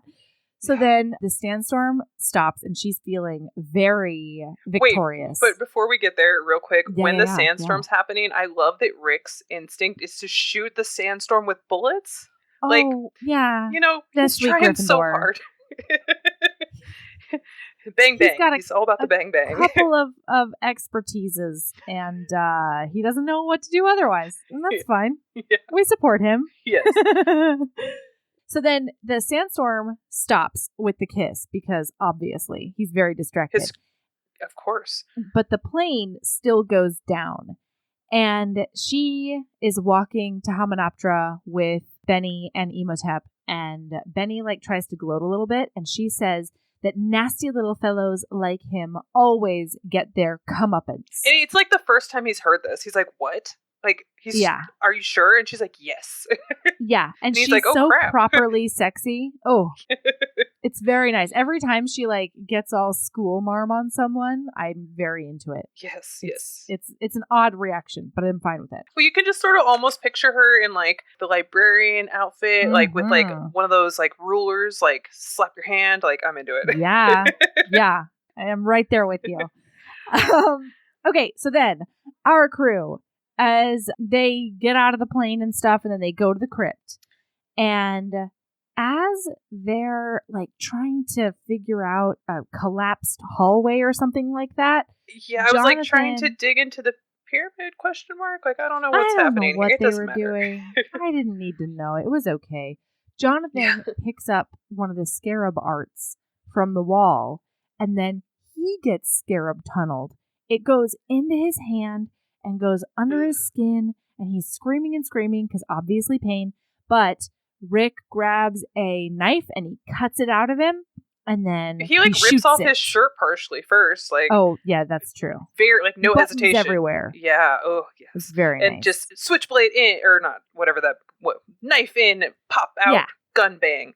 Scarab's dead. And then Imhotep knows they are there. And for the second time in the movie, Evie looks and goes, Rick. Oh, no, she goes, O'Connell. And I love that she hears gunshots and she's like, that's my man. Yeah. Oh, it's such a romance. Okay. So then they find the giant... Oh, no. Then Imhotep says a spell that he doesn't need a book for at a wall. And he resurrects a bunch of his priests and he says, go kill them. Yep. So all of those gold eunuchs go and try to kill Rick. So then. But they do it, yeah. So they're in the, in this treasure room, and it looks like. Find the treasure room. It looks like the Cave of Wonders from Aladdin. Like, it's just mounds and mounds of gold and treasure everywhere and like whatever. But oh no, the mummies are coming into the room in the most dramatic way possible, digging through the floor. Like, hand bursts through the sand floor. Oh my gosh. So then they start shooting. And then Benny, as they like run out of the room, Benny enters stage right and finds the treasure room. And Benny is very excited because he was promised gold, and he's just really excited that he doesn't have to get it from Imhotep's anus anymore. So then the rest of the movie is basically Benny. We're getting quick flashes to Benny just like dragging giant bags of gold. But if he had stopped with one, he would have been fine, and he would have ridden off into the sunset. But Benny is a greedy little shit and had to keep going back for more. That's right. Nasty little fellows like him get their comeuppance, Katie. Yep, they do. So like it flashes to Evie with like her wrist chained above her head. Why is she unconscious? Doesn't matter. It's fine. She wakes up in like a rat. I don't care. Like, all of a sudden, she's like, Evie's tied up. Yes, and being she's like all cuffed. Oh, I'm like, Imhotep, like, your audience. It's cool. I don't know. I think this movie was made just for me and you. Yes. Both of us. That's it. So she, like, a rat, like, crawls across her stomach and she's like, ugh, get off, and, like, rolls to the side to, like, make it go away. And, like, there's a mummy next to her, and it's Anck-su-namun's mummified body, like, on a slab next to hers. Yeah, she's just like, so it was all romantic and exciting, and then there's a dead lady there. Yeah. And I'm like, come on, man. Anyway, okay, so then they find the statue of Horus. The boys. We're just going to call them the boys. It's Jonathan, Rick, and Ardith. And they find the statue of Horus. So then Benny takes them to the loadout, and then Imhotep unlocks the black book. And then the boys find the gold book of Amun-Ra. Mm-hmm. Oh man, then my next note, because all of a sudden the zombie priests are coming out of the woodwork and they can't hold them back anymore. And so my note is, the final local dude, Ardith, sacrifices himself for these mediocre white dudes. Yeah. But you know what? It's okay because he's got sweet magi skills, so he must know that he's not really going to die. Yeah. So I'll allow it. Yeah. At that moment, though, I was just like shaking my fist at the sky. Like, because they did there this. was like dynamite in there or something. Well, and like they did it. This is all their fault. Like, yes. Why are you trusting them to clean up their own mess that they started? Like, they have not done well to date, like at all. I know. Everybody's died. But just you know what? Crazy. It's cool. So then Anck-su-namun's soul like comes out of like the pool of souls, I guess, and like goes into her body. And I don't know why she needs a human sacrifice now when she didn't before. Maybe it's to make her like hot again. It's probably fine. It's fine. So she has to kill Evie in order for her to be fully resurrected. Yeah. So Imhotep is just about to kill Evie, but Jonathan shouts from the wings that he's got the book. He just is like at the top of the staircase, like, Evie, I found it! Like, he's so proud of himself. He is. He tosses his arms out to the side and he says, ta-da! Well, and I love that, like, Imhotep this whole time has been like, I'm doing it for love and, like, whatever. But the second that he has, like, the threat that he might die, instead of just finishing his spell and killing Evie and getting his girlfriend back, he stops what he's doing and goes after Jonathan to get this book because it's a threat to him.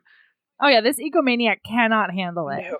So then, this is another big giant fight scene because Rick gets a sword from a statue and he starts fighting 17 zombie priests. When is this before? Before this, right, is when Imhotep's choking Jonathan? Or is that after? Oh. There's a lot of fighting. There's a lot of fighting going on. At one point, Imhotep has Jonathan as like choking him or whatever. And at this point, Jonathan is pickpocketing his loincloth. I don't know. Oh, get it, and Jonathan. Like Rick chops off his arm, which now has a cord around the bicep. Yeah. Which I was super into. But he reattaches it.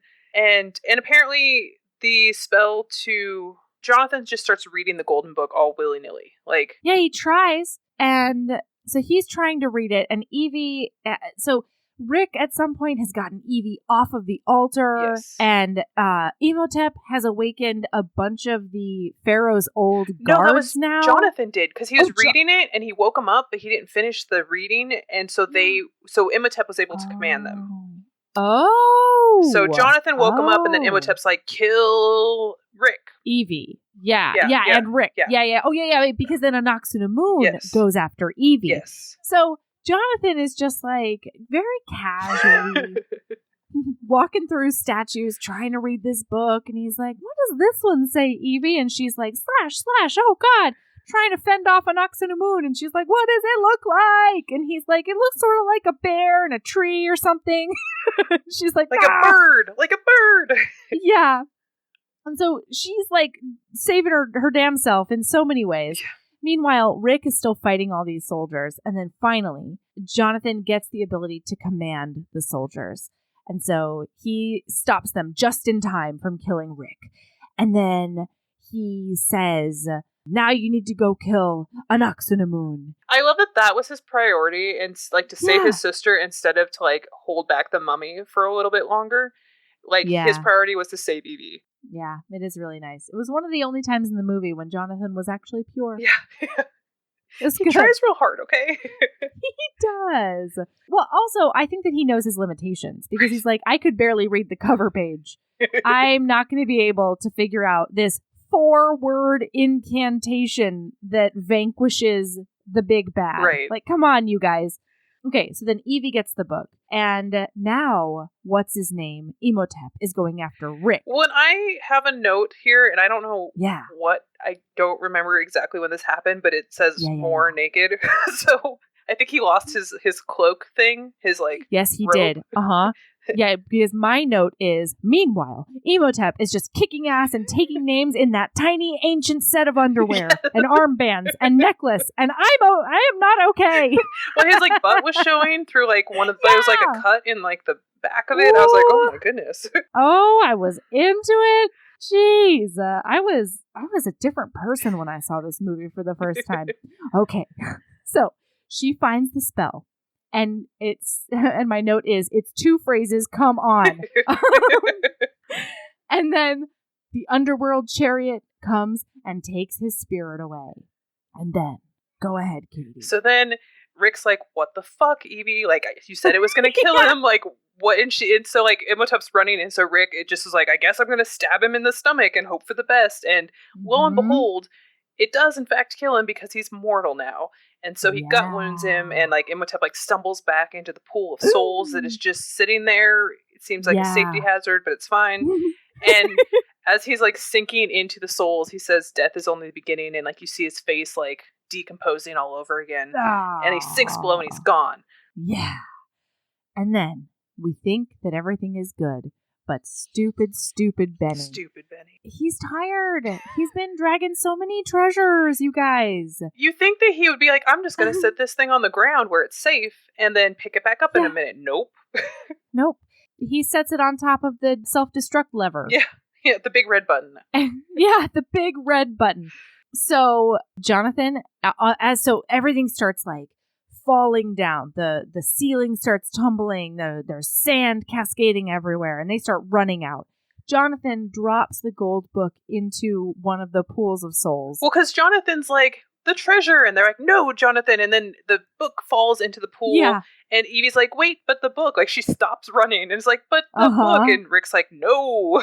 I know, this is like the one, I'm like, Jonathan, you have treasure in your hands right now. It is made of gold, but no. One job, man, one job. Yeah, right?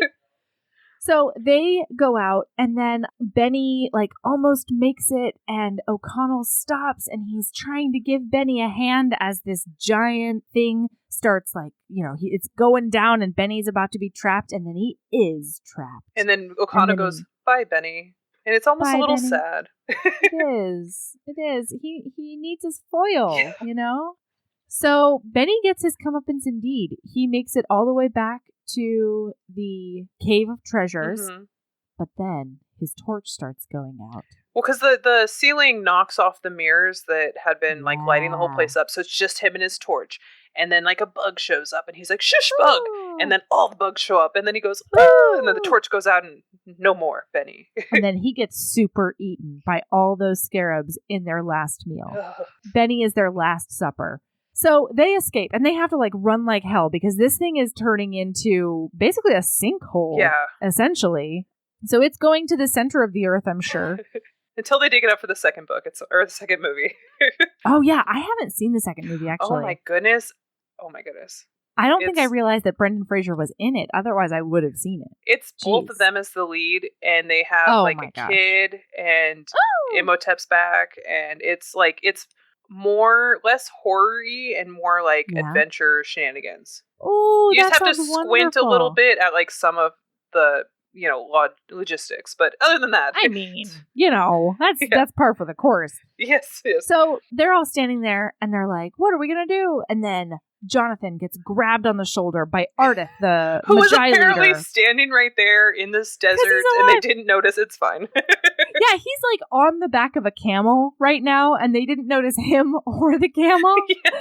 Or the other 4 camels. Why were there camels? It doesn't matter. It doesn't matter. Nobody cares. Certainly not us. Nope. So he tells them that all of a sudden they have earned his respect. I don't know why. Even though they do not deserve it. All they've done is clean up their mess and like get some people killed in the process and like destroy this entire city. Yeah, and like unnecessarily ruin one of the wonders of the world with all of Egypt's wealth in it. Right. Along the way, just for shiggles. It's fine. So then, this is where it all happens, you guys. Jonathan says, "Oh, we're going home empty-handed." Then Katee, you take it. Well, oh man, I didn't write down the exact quote, but Rick's basically it's the equivalent of like, wow, this is so beautiful, and the person's like, yeah, it is, and they're looking at like you, and he's just like, well, okay. So the exact quote is, Jonathan says, "We're going home empty-handed," and then Rick looks straight at Evie and says, "I wouldn't say that." And he just like lays it on her, and after they kiss, they do this super cute nose thing where he rubs his nose against her nose, and like I didn't know I was into that, but I really am. They do that nose nuzzle, and that is also in my notes. Oh my gosh, it is so good. And then they do this big, hopeful smile at each other, and then they get on the back of the camel with all the treasure on it. And just ride into the sunset. Yeah. But seriously, Melody, you need to watch the second one because they are married, have been married for quite some time, and are still like super hot for each other.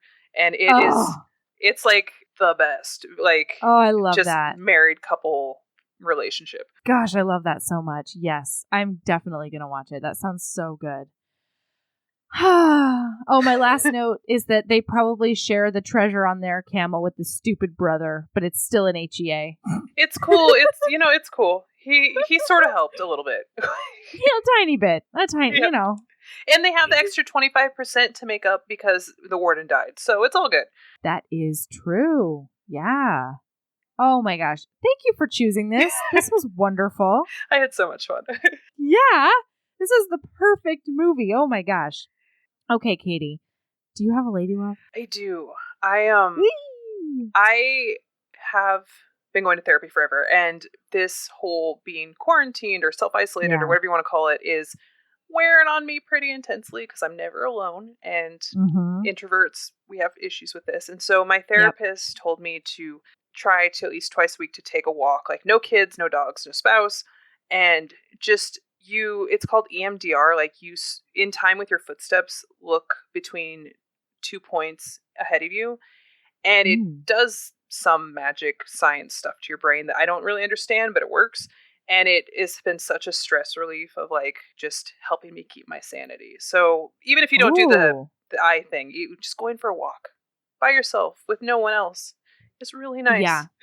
Yeah. I yesterday I went to take a walk, and I was going to do it by myself.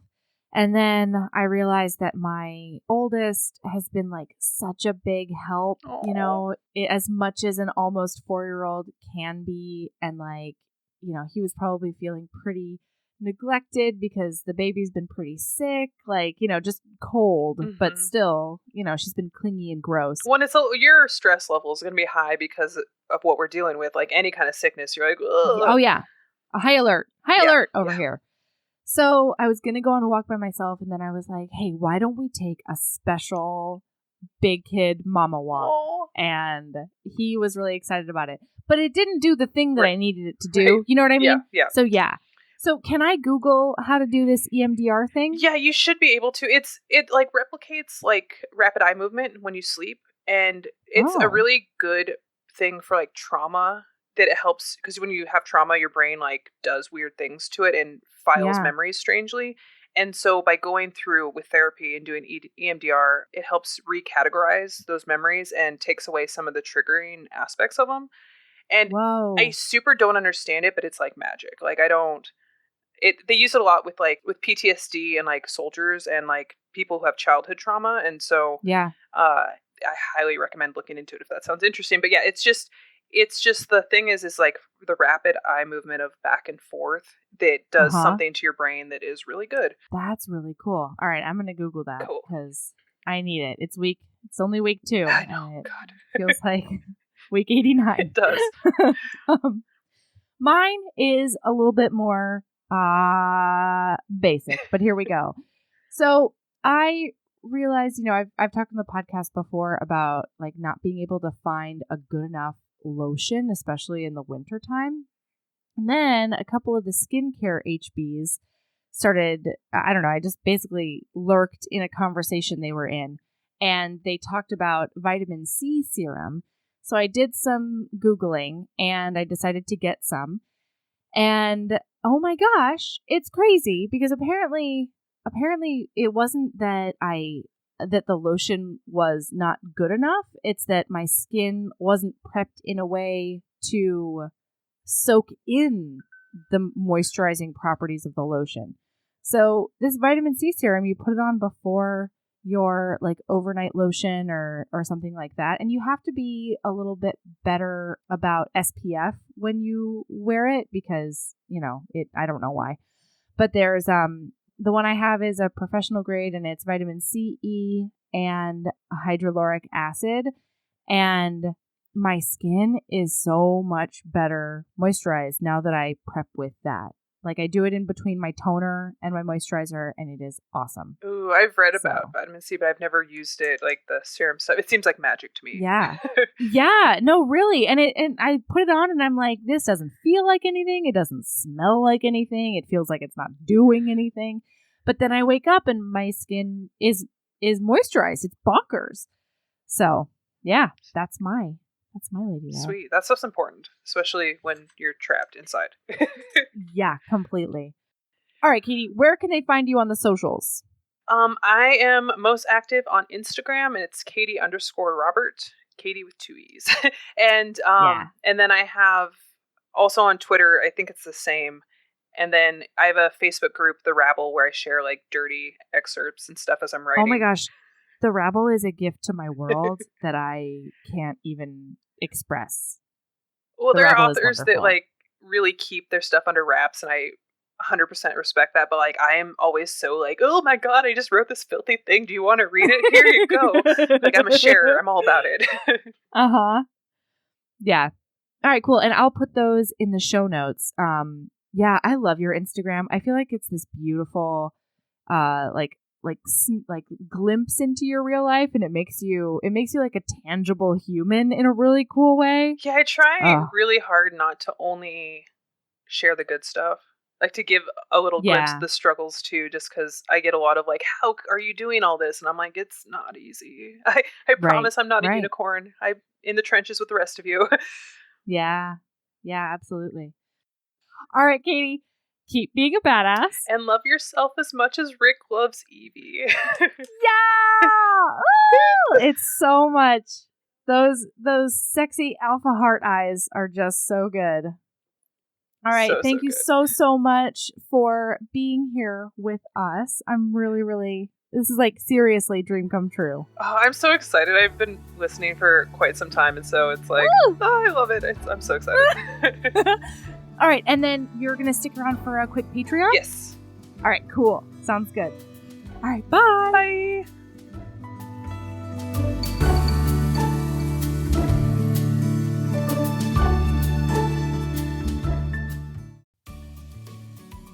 Hey, you.